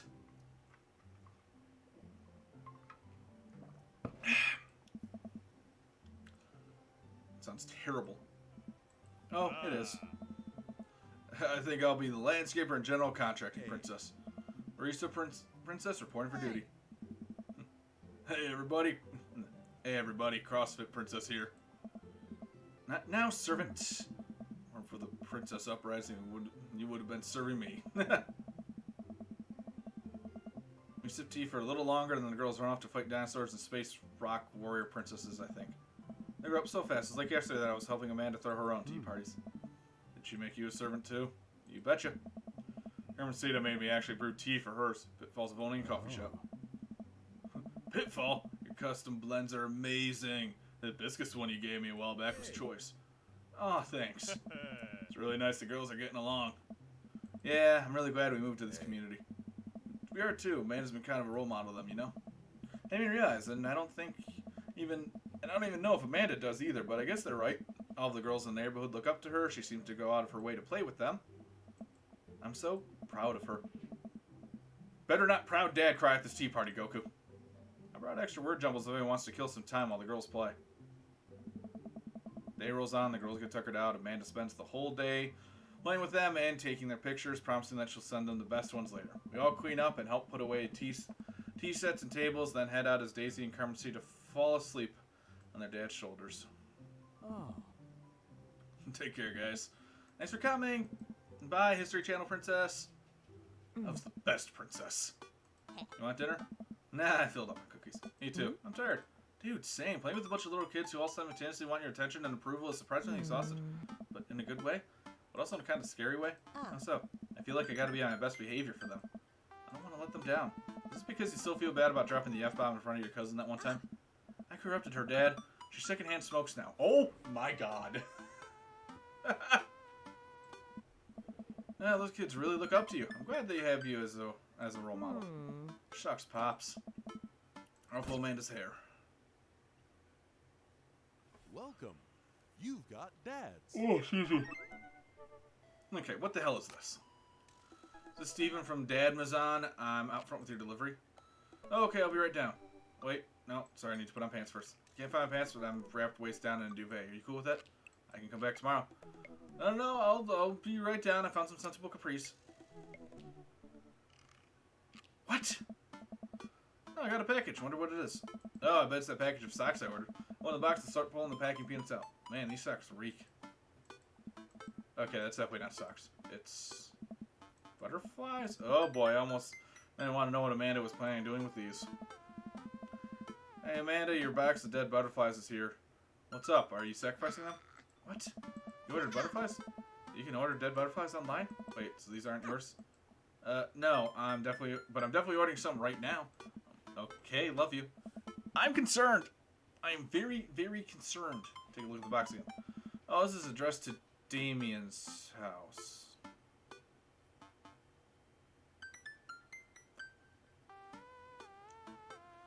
I'll bring the box to Damien. I should take it over to him. Oh, for the love of Christ. I jog over to Damien's house with the box. I pull back the door knocker and suddenly the door opens. Mr. Kakarot, to what do I owe the pleasure? Oh, how did you know I was about to knock? I don't know. Okay. Anyways, I think that's delivered by my house by mistake. I hand him the box and his face lights up. Oh, what a wonderful surprise. I was just about to send a strongly worded letter to the courier service about this. Many thanks. Not to pry, but what are you going to do with those butterflies?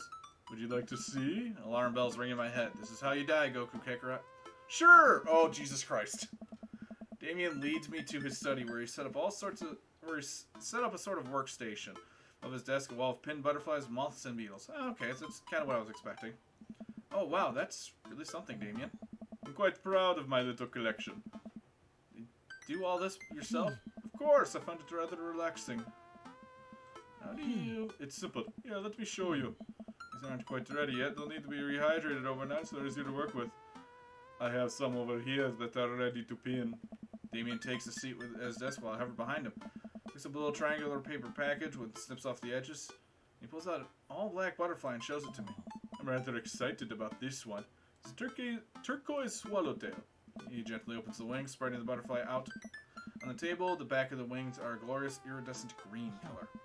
Oh, and the pigment on this one is so nice too. Anyways, pinning a butterfly is actually very simple. It just requires a delicate touch. First, I'll pin through the thorax. Damien slides a pin through the middle of the butterfly and places the butterfly on a piece of styrofoam. Carefully arranges the antenna with forceps and begins placing paper and more pins on and around it. He does this so effortlessly that it's almost hypnotic. I have a frame here that I think this one will look quite pretty in. But I'll have to let it sit for a couple of days until it's ready. And then what? Remove all of the pins and put it on display with the others. Take a closer look at Damien's collection. One with bright blue wings keeps drawing my eyes. This one's so pretty. Damien takes it off the wall. Ah, yes, this is a blue morpho. One of my favorites, too. He hands a small frame to me. Here, I think this will look lovely in your home. Oh, I couldn't take this. I insist. Believe me, I have more than enough. Thank you. You ever have an interest in pinning some insects yourself? You know where to find me. I think I'll leave that up to you. I feel like I'd probably break them in half with my butter. There. Nonsense, you have beautiful, steady hands. You would make a fine taxidermist. Am I blushing? Damien walks me to the door and gives a warm smile as I leave. Do take care of yourself, Goku. Thanks for allowing me to share my odd little hobby with you. Now, I'm not gonna, like, make fun of the guy for having doing something like that for a hobby. I mean, everyone has their hobby. It's just, from what I've seen of this guy, you can judge a lot about a person for how they treat service industry people, like just standard minimum wage workers and shit like that. You can tell a lot by a person, and he tore into a cashier for something, in my opinion, that was stupidly silly, that did not need to be torn into for. So yeah, he's just a no for me. Brian, we got a third date to do, big guy. I say about the third dates, they get pretty serious. You might not have time to browse Dad Book for a while. Are you ready? Oh shit, is this... Wait, can I do anything with this? No. Okay.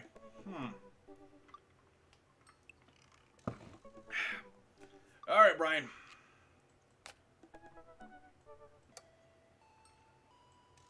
Let's go, big guy. Always carry a pocket knife. I can get behind that. I spend the day lounging around my house in my bathrobe and slippers, committed to enjoying my day off as a testament to dad laziness around the world. Actually, you know what? Before we get into this, I'm going to do a quick bathroom break, so I'll be right back, guys. Enjoy the catchy music.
Alright, I'm finally back. Sorry about that, folks.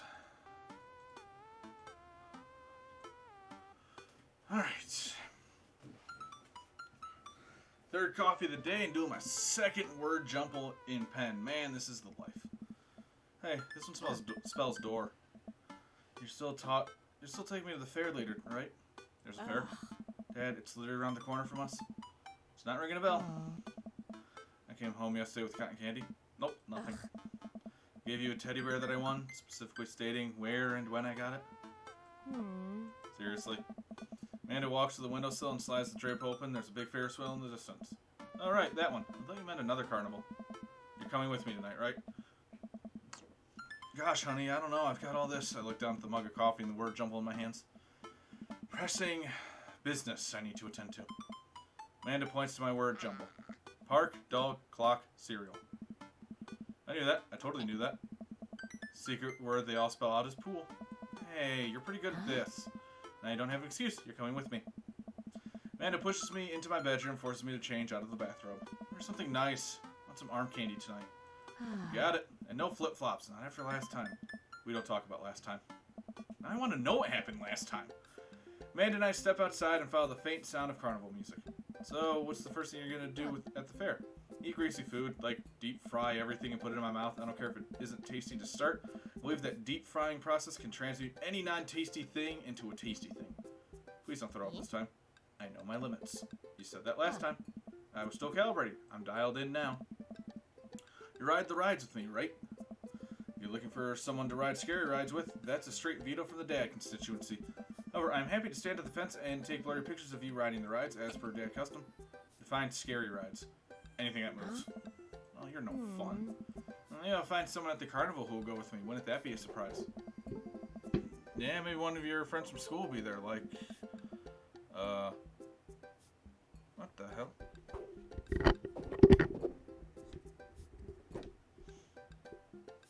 Hang on a sec, I need to check something. Is this coming through? Okay, it's still coming through. Weird, I adjusted my mic and, Windows said something got disconnected. It doesn't seem like anything got, disconnected at all. Alright, whatever, as long as it's still working, that's all that matters. Yeah, maybe, one of your friends from school will be there. Who's that one with the eyebrows? Teresa? She got mono.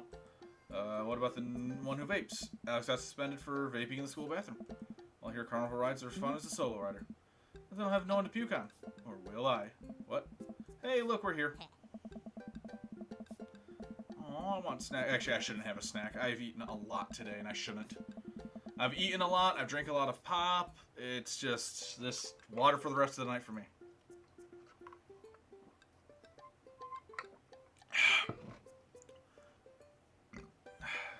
The carnival is packed with people from all over town tonight. Screaming kids run around with cotton candy and buckets of soda, clutching their grubby fists.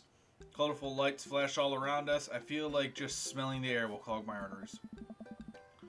Let's go over to these greasy food carts. Amanda leads me by the hand to what seems like a very specific direction. I know my favorite one is around here somewhere.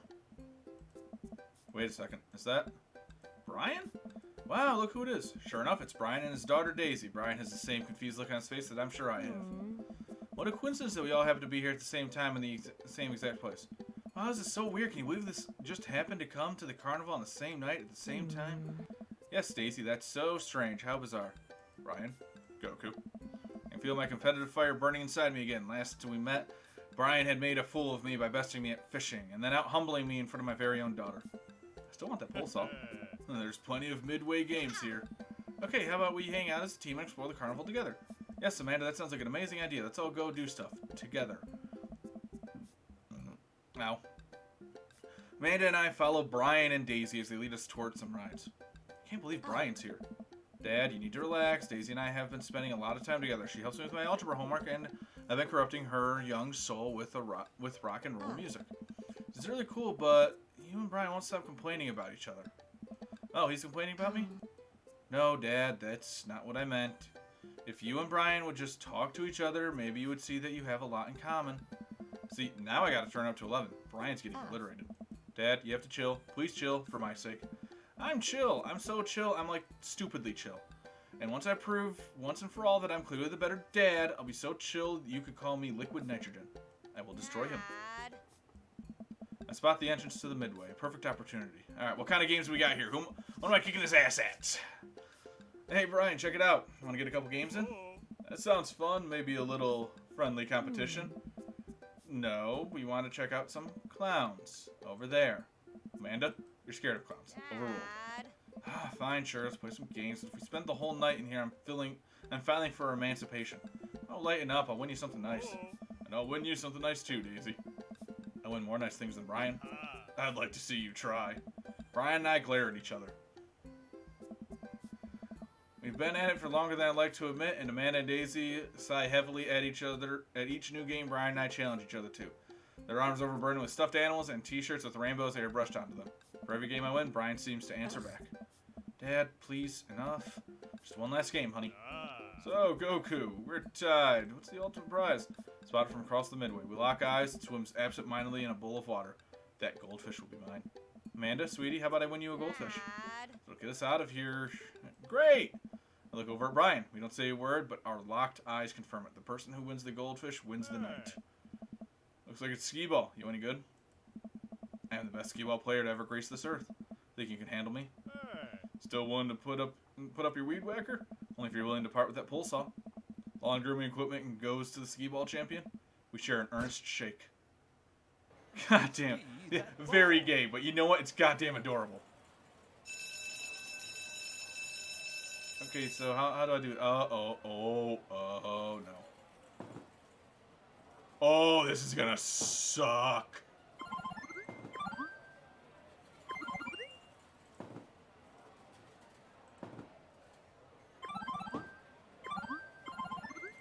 Now, the key to skee ball is don't aim for the hundreds. You can actually do better if you just go for the 50s and the 40s. Like, go for things down the middle. Although, if you can get in the hundreds, go for the hundreds. Obviously, I mean, it's going to be more points. But the average person, you go down the middle.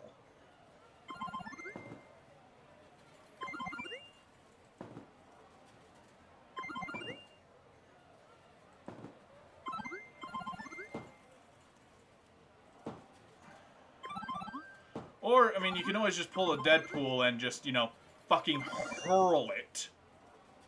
Goddamn Wade Wilson. Oh, I ran out of time. Ha! Skeels. Ha! Grow your own vegetables. Yeah, I mean, we are trying to. The bell sounds and lights flash. Feels like things are moving in slow motion. The guy running the booth points at me. I turn to look at Brian. His face is priceless. Lieutenant reaches up and dumps the goldfish into a plastic baggie. My hand shakes as he passes it over to me. I've done it. I've finally done it. The fish is mine. The pole saw is mine. Victory is mine. I've bested Brian. Awesome. You won. Fair and square. Hold the goldfish above my head, brandishing it aloft for the world to see. Be cool. Think better of my hubris and slowly lower the goldfish bag onto Amanda's hands. It was nothing. Amanda, what would you like to name your new friend? How about Brian? At 2, Amanda? Want to go on the Ferris wheel next? Yeah, I want to ride the Ferris wheel. Of course. I'll hang out and watch you guys. Still not a fan of carnival rides. I'll be happy to ride some rides with you kids. I'm just kidding. I love carnival rides. I'm the best at them. Oh, Jesus fucking Christ. We traverse the fair and end up at a relatively short line for the Ferris wheel. Doesn't seem like a very popular ride. Daisy and Amanda chat excitedly. I can feel Brian glaring at me. So, how'd you do on the trick final? Way better than I thought I would. Those cosine problems still tripped me up, so I drew a cat instead of answering the questions, and my teacher gave me a point for effort. Wow, is high school really that easy? Absolutely yes. The school of hard knocks, though, that's another story. Amanda playfully pounces Daisy on the arm. Welcome to the streets. You check out that art book I gave you? Yeah, I love that section of female photographers. You have good taste.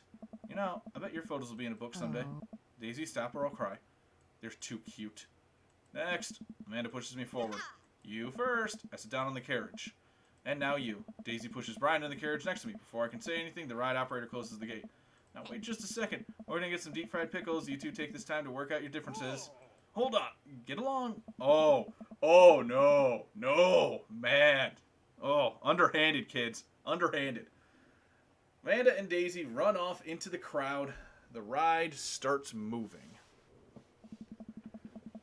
Oh, my God. That's fucking crazy. The kids betrayed us. I sit in the Ferris wheel with my arms crossed, not talking to Brian. I don't even know what Amanda's talking about. Neither do I. Our carriage creeps slowly upward. Ferris wheels are boring. Did this ride go any slower? Oh, it's too fast for you? It's not what I meant. How could this get any worse? Suddenly the ride jerks to a halt with us at the very top of the wheel. I can hear the faint yell of the ride operator down below.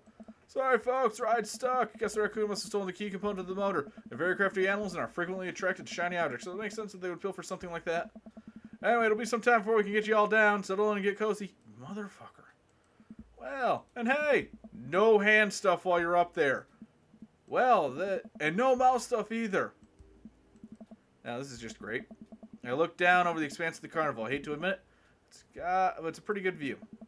Spot someone down at the food cart melting cheese onto a pile of steaming steak and peppers. Oh man, I'm so hungry. Why didn't we get funnel cake first? My stomach trembles. Oh, I know that sound.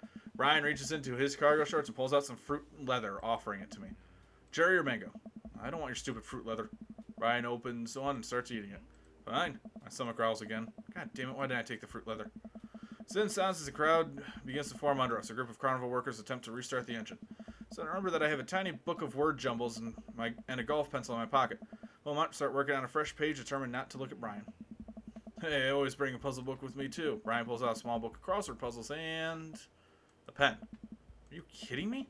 I throw a book of word jumbles off the side of the Ferris wheel in a fit of rage. Oh, I bet we could find it when we get off this thing. Here, you can do my crosswords. Brian holds his book and pen to me with a smile. Absolutely not. Well, Why do you hate me so much? I hate you. Why do you think you're better than me? What? I don't think I'm better than you. Oh, okay, so you're just offering me fruit snacks and crosswords out of the kindness of your heart? What? Yes? A likely story. All you do is brag about your smart kid and your landscaping and your stupid weed whacker. I'm sick of it. And all you do is one-up me every chance you get. The only thing I wouldn't win is a one-upping other people competition, because you would win that because that's what you do. Don't do it on purpose. Wait, what? You're messing with me, right? No. But I don't think I'm better than you at all. You and your daughter are amazing. I thought we were competing just for fun at first, but the more we started doing it, the more I felt like you must hate me. And the more we did it, the more I wanted to impress you. There were times when I did want to beat you, Goku, but really all I wanted was for you to like me. Oh my god, I feel like such an ass. Be honest with Brian. I let my competitive spirit get in the way. Actually, no. Let my own insecurities get in the way, and I've been a huge dick to you for no reason. I'm sorry. Tell you the truth, I think we could be really good friends. If I could ever make it up to you, I respect you a lot. We sit in silence for a while. Can we start over? What do you mean? From the beginning. Brian holds out his hand. Hi, I'm Brian. I take his hand and shake it vigorously. Hey, Brian, I'm Goku. It's really nice to meet you. Great shirt. Thanks, Goku. Brian and I look at each other. We both share a smirk over a silly little game. Feels good to be on the same side for once. Alright, folks, thanks for being patient. Turns out the raccoon didn't steal apart, but was instead still rummaging around in the inner workings of the engine. We formed a wary, yet mutual beneficial truce. The carriage starts moving, and we find ourselves down on dry land in no time. Okay, what kind of truce did you make with the raccoon? Does unlimited garbage access? Fucking trash pandas. Ryan and I wander around for a bit looking for Daisy and Amanda. You know, getting stuck in the Ferris wheel could have been a lot worse. I'm glad we worked things out.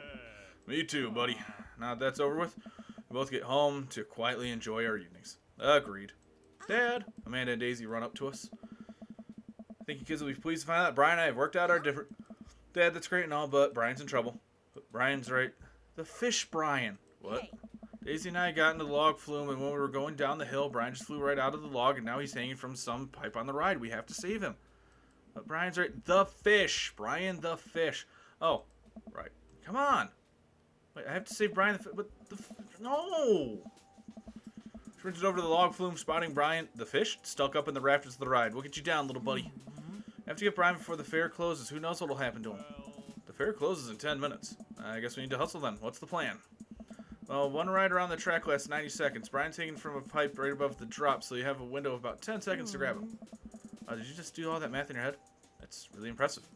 I just counted. It's not that impressive. I'm so proud of you, honey. Okay. After it's pretty high up, how are we going to reach him? I'll think for a second. I've got it. Ryan runs over to the midway, the last game that we played, and snags a pull from the game tendon I used to grab stuffed animals. I think this will do the trick. Amanda presses 2 ticket stubs into my hand. Here, these are our last 2 tickets. Brian's fate is in your hands now. Okay, you know what? Hang on. I'm going to save this shit right now. Because you know what? I'm going to save that fucking fish. There's no time. Come on. Brian leads me by the hand to the entrance of the log flume. Getting there just in the nick of time. Looks like you guys are the last ones. We take our seats on the slippery vinyl. Ride operator pulls the bar down over our laps. You ready for this? Log starts drifting down the fake river. Unnaturally blue water sloshes over the side, soaking my shoes. This is gross. You know how earlier I said that I was the best at carnival rides? The ride jerks forward and I let out a small yelp. That might have been an embellishment. Rickety log makes a slow climb up the track for the most grueling minute of my life. I see him! Hanging from the rafters just before the drop is our beloved Brian the fish. Not the guy. Are you ready? I don't think I can reach it from where I'm sitting. It's all you, buddy. Brian presses the fishing pole into my hand. God, I don't know if I can do this. Hey, I believe in you. I gulp. I can do this. Okay, here we go, here we go. Nice, man. Okay, so it's just one of these games. Oh, wait, was that it? The precision only attainable from my playing midway games at a competitive level. I hook the bag that contains Brian the fish and place it on my lap. I did it. I thought that was gonna be fucking worse. I grasp the bag firmly. He'll be nice and safe during the oh god, the drop. I momentarily forgot there was a drop. It's a big drop. It's coming right fast. Oh man, it's a big drop. Kidding me? Water slides are fun. So when I told you that I had sort of over-exaggerated my proficiency with carnival rides, it turned out that I had under-exaggerated just how bad I am with them. I'm utterly and completely terrified of carnival rides. Brian looks over to me and takes my hand in his.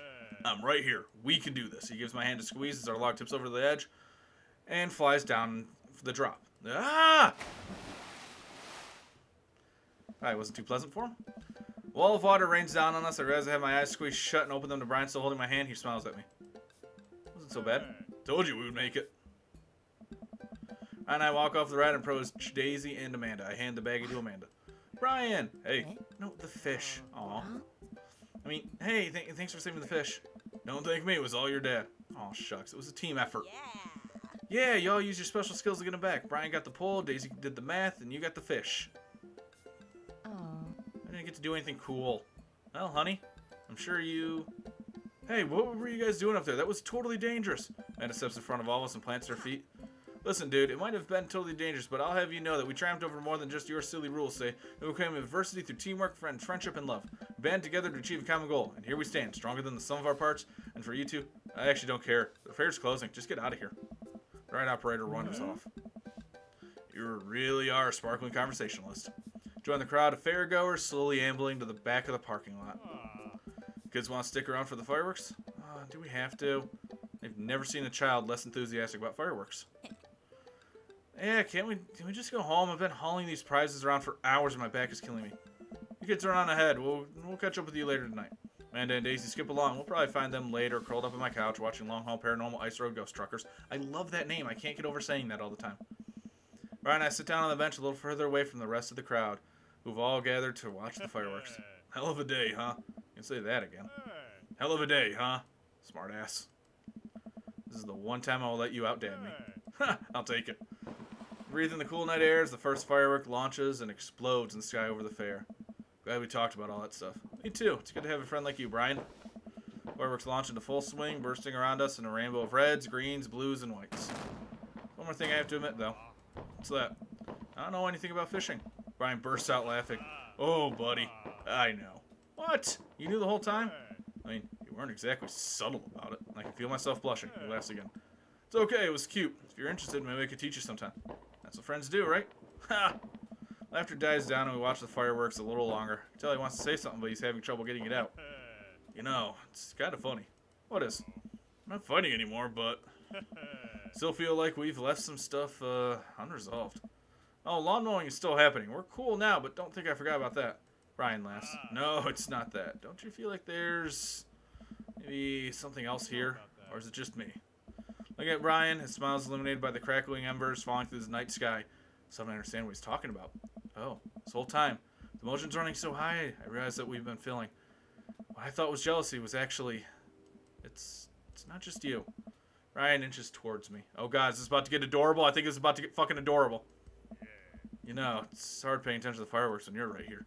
He and I lean in, and our lips touch. He places one hand on my shoulder, another at the base of my neck, gently pulling me closer to him with a warm embrace.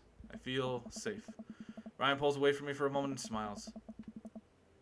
I guess now we get to compete over who's better at kissing. Ryan stifles a laugh and pulls me in for another. I'll accept that challenge. Yep, that got adorable. Sure enough, when I get home, Amanda and Daisy are passed out on the sofa, surrounded by giant stuffed animals.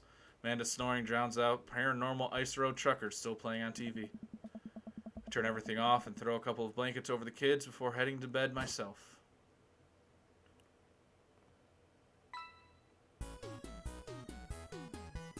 Mandels? Jesus. I fish, Brian. That was pretty good. Excuse me? Rank B? Oh my god, I have been solid S's throughout. Where did I fuck up to get a rank B? Ugh! Achievement unlocked. Soft boy. Ugh, I think I have everything finally set up. Amanda should be here any minute now. I think that's her in the driveway. Okay, gotta act natural. Be cool, Goku, be cool. Amanda walks to the door with a suspicious look on her face. Hey, Dad. Off to a good start. Something fishy. Rats. There we go. Life of crime is finally catching up to you. Tried to send him in a different direction, but even I'm no match for the power of funding of the U.S. government. Oh, they think they're going to take me alive. They got another thing coming. Kidding. You're right. I have a little surprise for you. Yeah, I can tell. You're very bad at lying. Amanda, my dear, would you care to join me in the kitchen? Father, it would fill my heart with glee. Lead Amanda to the kitchen, where a present lies covered under a tablecloth. It's nothing special, but I wanted to get you a little something. You graduated high school last week, and I know you told me not to make a big deal about it, but, oh, Dad, I dramatically whip the cloth off the table, and Amanda's jaw drops. No way! I figured you probably won't be able to get cable in the dorm, so I thought it might be nice to take a piece of home with you. A DVD box set of long-haul Paranormal Ice Road Ghost Truckers. This is all 19 seasons, and bonus material, including commentary with actual ghosts featured on the show. I'm sorry, fucking what? Dad, I love this. Thank you. She gives me a big hug. I'm glad you like it. Hey, you want to hang out with me in the backyard for a bit? The old tossy old pigskin or something? Totally. I follow Amanda out the back to the back door. What? Oh, holy shit! Everyone's here. Told me not to big deal, but you seem to have forgotten that my entire mission in life is to make a big deal out of your accomplishments. So consider this your graduation party. Surprise! Dad, everyone's here. Yeah, everyone wanted to come and support you. Is that a mac and cheese bar? Sure is. Fully customizable down to the type of mac. And there's ice cream cake. The good kind with the crunchies in the middle. I don't know what to say. Don't say anything. Just go have fun with your pals, alright? So proud of you, Amanda. Amanda smiles and runs to her friends. Should make the rounds and make sure everyone's having a good time. First, mac and cheese. Hey, bro. Bro. It's the real rager. Taking our old age into consideration. I'm trying to be in bed at a reasonable hour tonight. Don't let me get too wild. Don't worry, dude. I'll keep an eye on your fruit punch intake. You know, I'm really glad we're bros again. Let's hit the gym sometime soon, huh? Sure thing, dude. Ryan and Hazel peek out from behind Craig. Hi, little ones. Hello. Hiya. Thank you for all the ice cream cake. Wait, girls, how much of that did you eat? Right, 4 pieces? Ask any witness. No, I didn't. Hazel ate 4 pieces and wants to pin it on me because we look alike. I have your face. No one will ever believe you. Oh, boy. I'll let you guys figure this out. Good seeing you, Craig. Let's hang soon, yeah? Totally. Tell Amanda congrats for us. Looks like you've settled in this neighborhood quite nicely. Yep, couldn't ask for a better cul-de-sac. Well, I'm glad. Hopefully you see more of your church events. We got a big schedule planned for the rest of the year. You will not. Sure thing, Joseph. If you aren't doing anything later, we could hang out sometime. Sure, Joseph, that'd be great. I'll see you later. Hugo comes up to me with a plate of mac and cheese. Perfect cheddar to mac ratio. Beautiful work, Yoku. Thanks, Hugo. You know, I'm really pleased to see Amanda going to her dream school. I'm glad she turned around for finals. Me too. That scholarship money will really help. Amanda walks by and pretends not to see Hugo. Amanda, come say hi to your old teacher. Hey, congratulations on graduating. Know you're going to do great things at art school. Yeah, thanks. Amanda starts to back away. Wait, I just realized that you're not my teacher anymore, so I don't have to be afraid of talking to you. You no longer hold power over me. You're right. Go forth, adults. I can no longer give you detention. Yeah, I'm going to break anything I want, and there's nothing you can do about it. Are you still mad about that time I gave you detention for breaking my globe? Nope. Ah. And I'll have you know that the globe didn't even fit through the basketball hoop in the first place, so she'll fit into college just fine. Hey. Hey. Robert gestures vaguely to the snack table. Good stuff. Yep. See you later. Hey, man. Matt! Let me know when Amanda leaves for college. I have a fresh batch of grateful banana bread ready for her. Thank you. I know she'll love that. What a splendid garden party. That's his son? The douchebag from school? Of course it is. What a splendid garden party. My deepest thanks for extending an invitation to my son and I. This icebox cake is divine. Yeah, thanks, dude. Good cake. Thanks for coming by. I see Daisy and Amanda in the corner of the party and walk up to them. I swear, if you two are planning another parent trip... Relax, Dad. We already won the game. We're just having friendly chat. Tell me more about college. Slow down, kiddo. You're not even in middle school yet. I want to go to class in my PJs now. I mean, nothing's stopping you.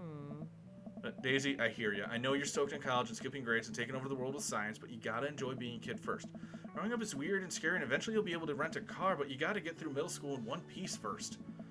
You know how you wish that you were going to college? I wish I was in 5th grade. I want recess and snack time back. Cherish it while it lasts, girl. Got a big future ahead of you. They don't want you growing up too fast on us, alright? Alright. Thanks, Amanda. I ease away slowly. Amanda seems to have a handle on the situation. This party starts to wind down and take a seat on the back porch step. Back porch step. The sun is setting. Everyone seems to have eaten their fill. Amanda wanders over and sits down next to me. Killer party, Pops. What can I say? I was inspired. So, I have something for you. For me? Why? Not to be completely genuine about my feelings for once or anything, but growing up wasn't easy, and it could have been a lot harder if it wasn't for you.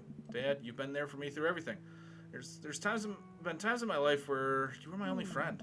I was really scared of going to college and being far away from you, but I realized that everything you've done for me has been to prepare me for this, and I'm ready. I'm going to be who I am today without you.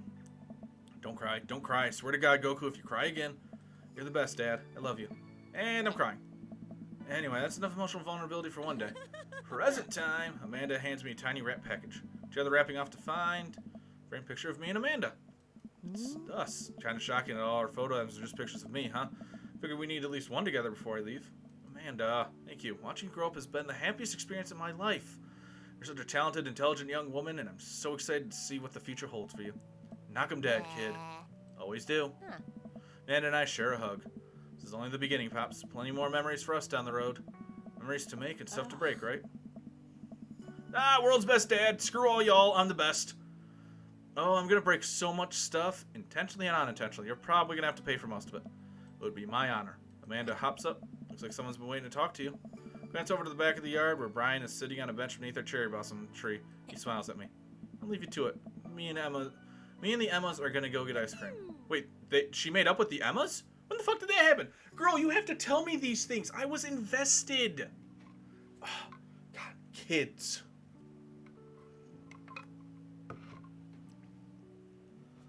Okay. Love you, Pops. Amanda runs off to join her friends. Oh, that's just romantic. Wait, they have a mini lake? Hun, look at this. Look at this. They have a little mini lake. That's like what we want. I mean, we also want a food forest, but a little mini lake would be fantastic. Take a seat next to Brian as the last... Holy crap! 9...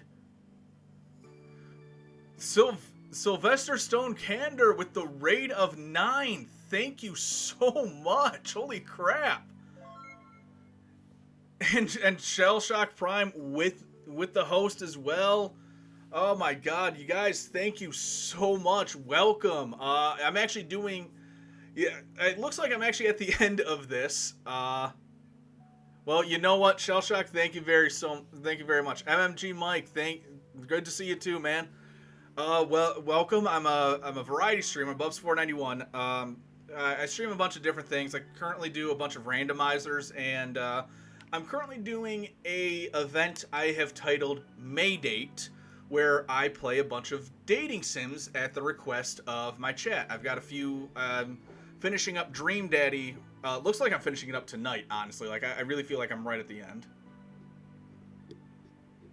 So my brother's A Tale of Two Sons. Ooh, nice. All right, you know what? Hang on just a second. I'm going to go ahead and do this for you.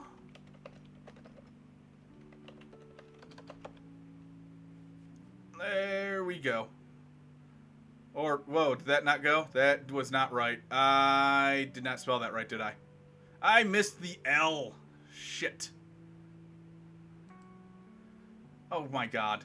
Now my whole thing is freaking out. What the hell?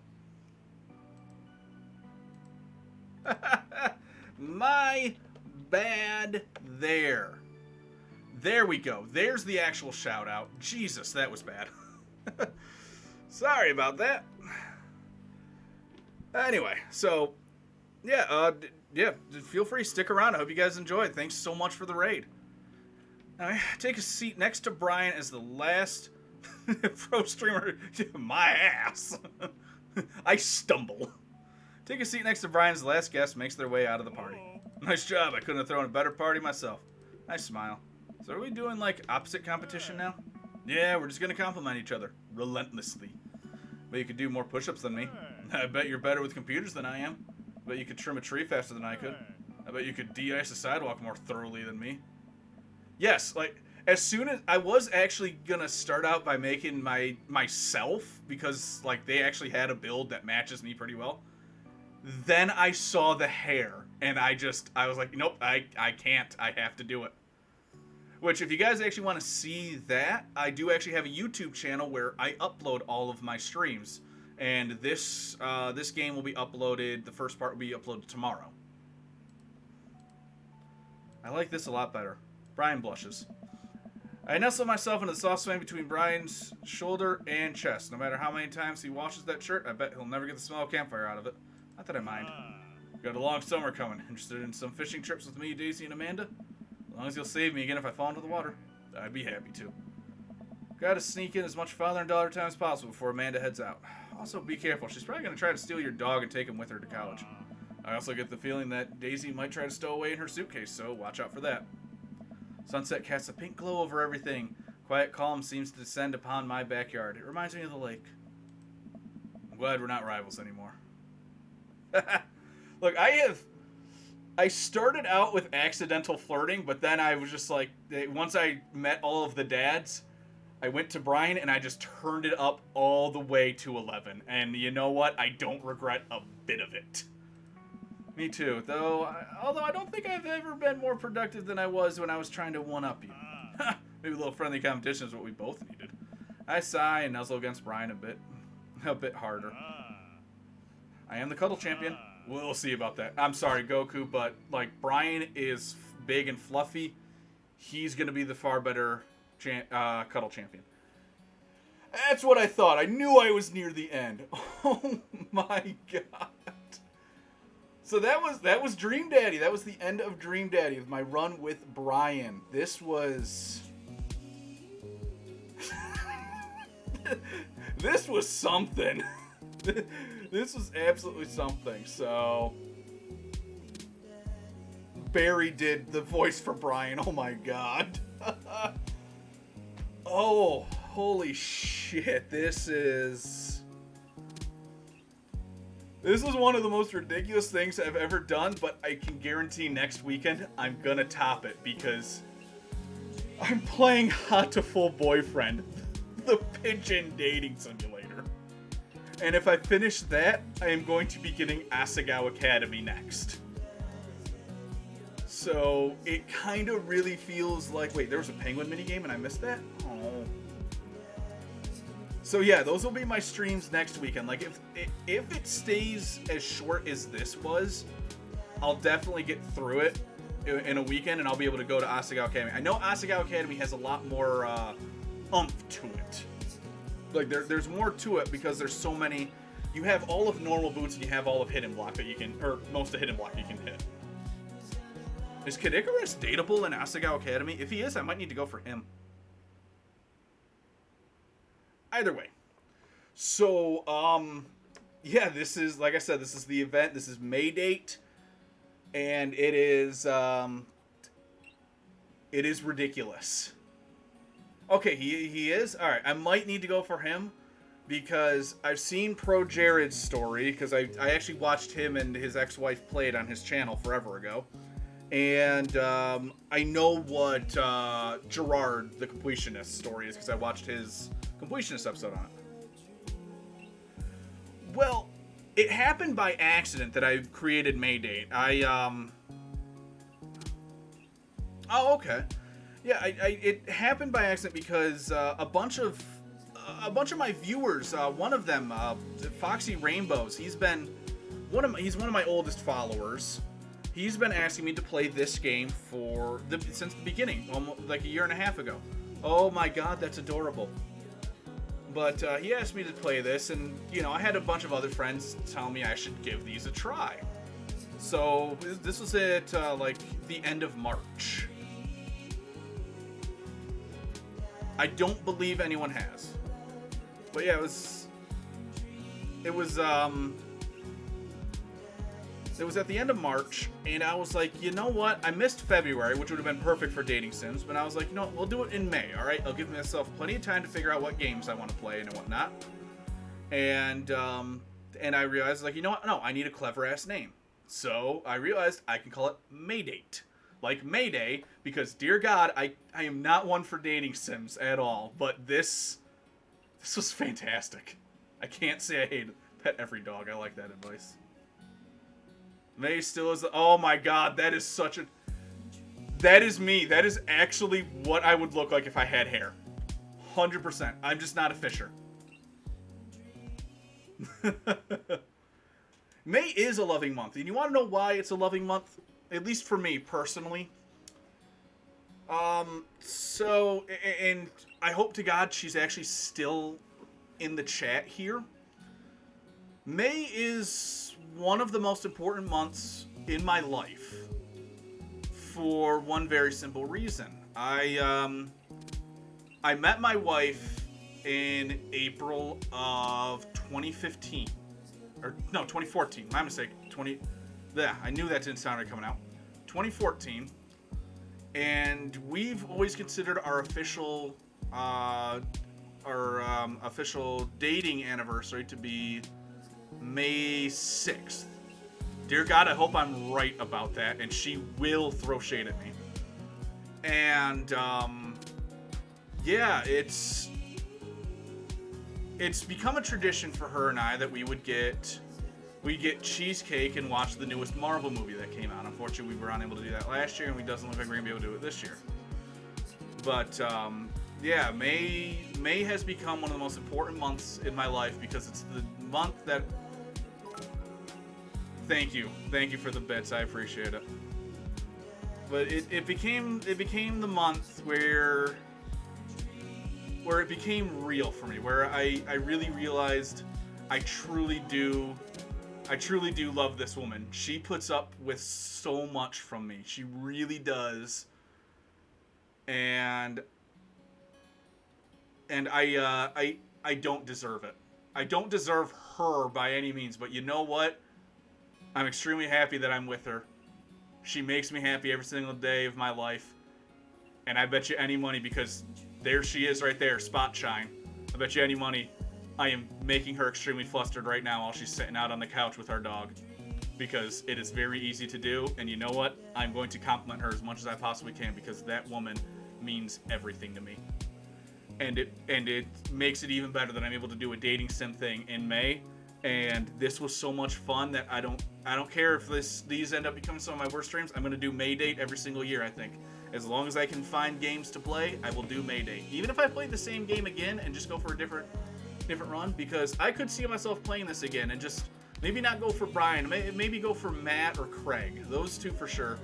If I do Joseph or Damien, that's going to be... I don't know about them. But, so... This is actually going to be where I'm going to end the stream tonight, though, just because I don't have I don't want to get into How to Fool Boyfriend just yet. I'm gonna save that for next weekend and get into that because I need to process all of this and everything. Plus, I got some shit to do for the stream archives for this. So hopefully, called it. It's easy to make her flustered, and it's one of my favorite things to do. But there ain't a single thing that I said that I didn't mean. Like that she's everything. So anyway, we're gonna go ahead and wrap here. All right. So for you guys watching on YouTube, thank you guys so very much. I appreciate it so much. Stay wonderful. I guarantee I'll see you guys next time.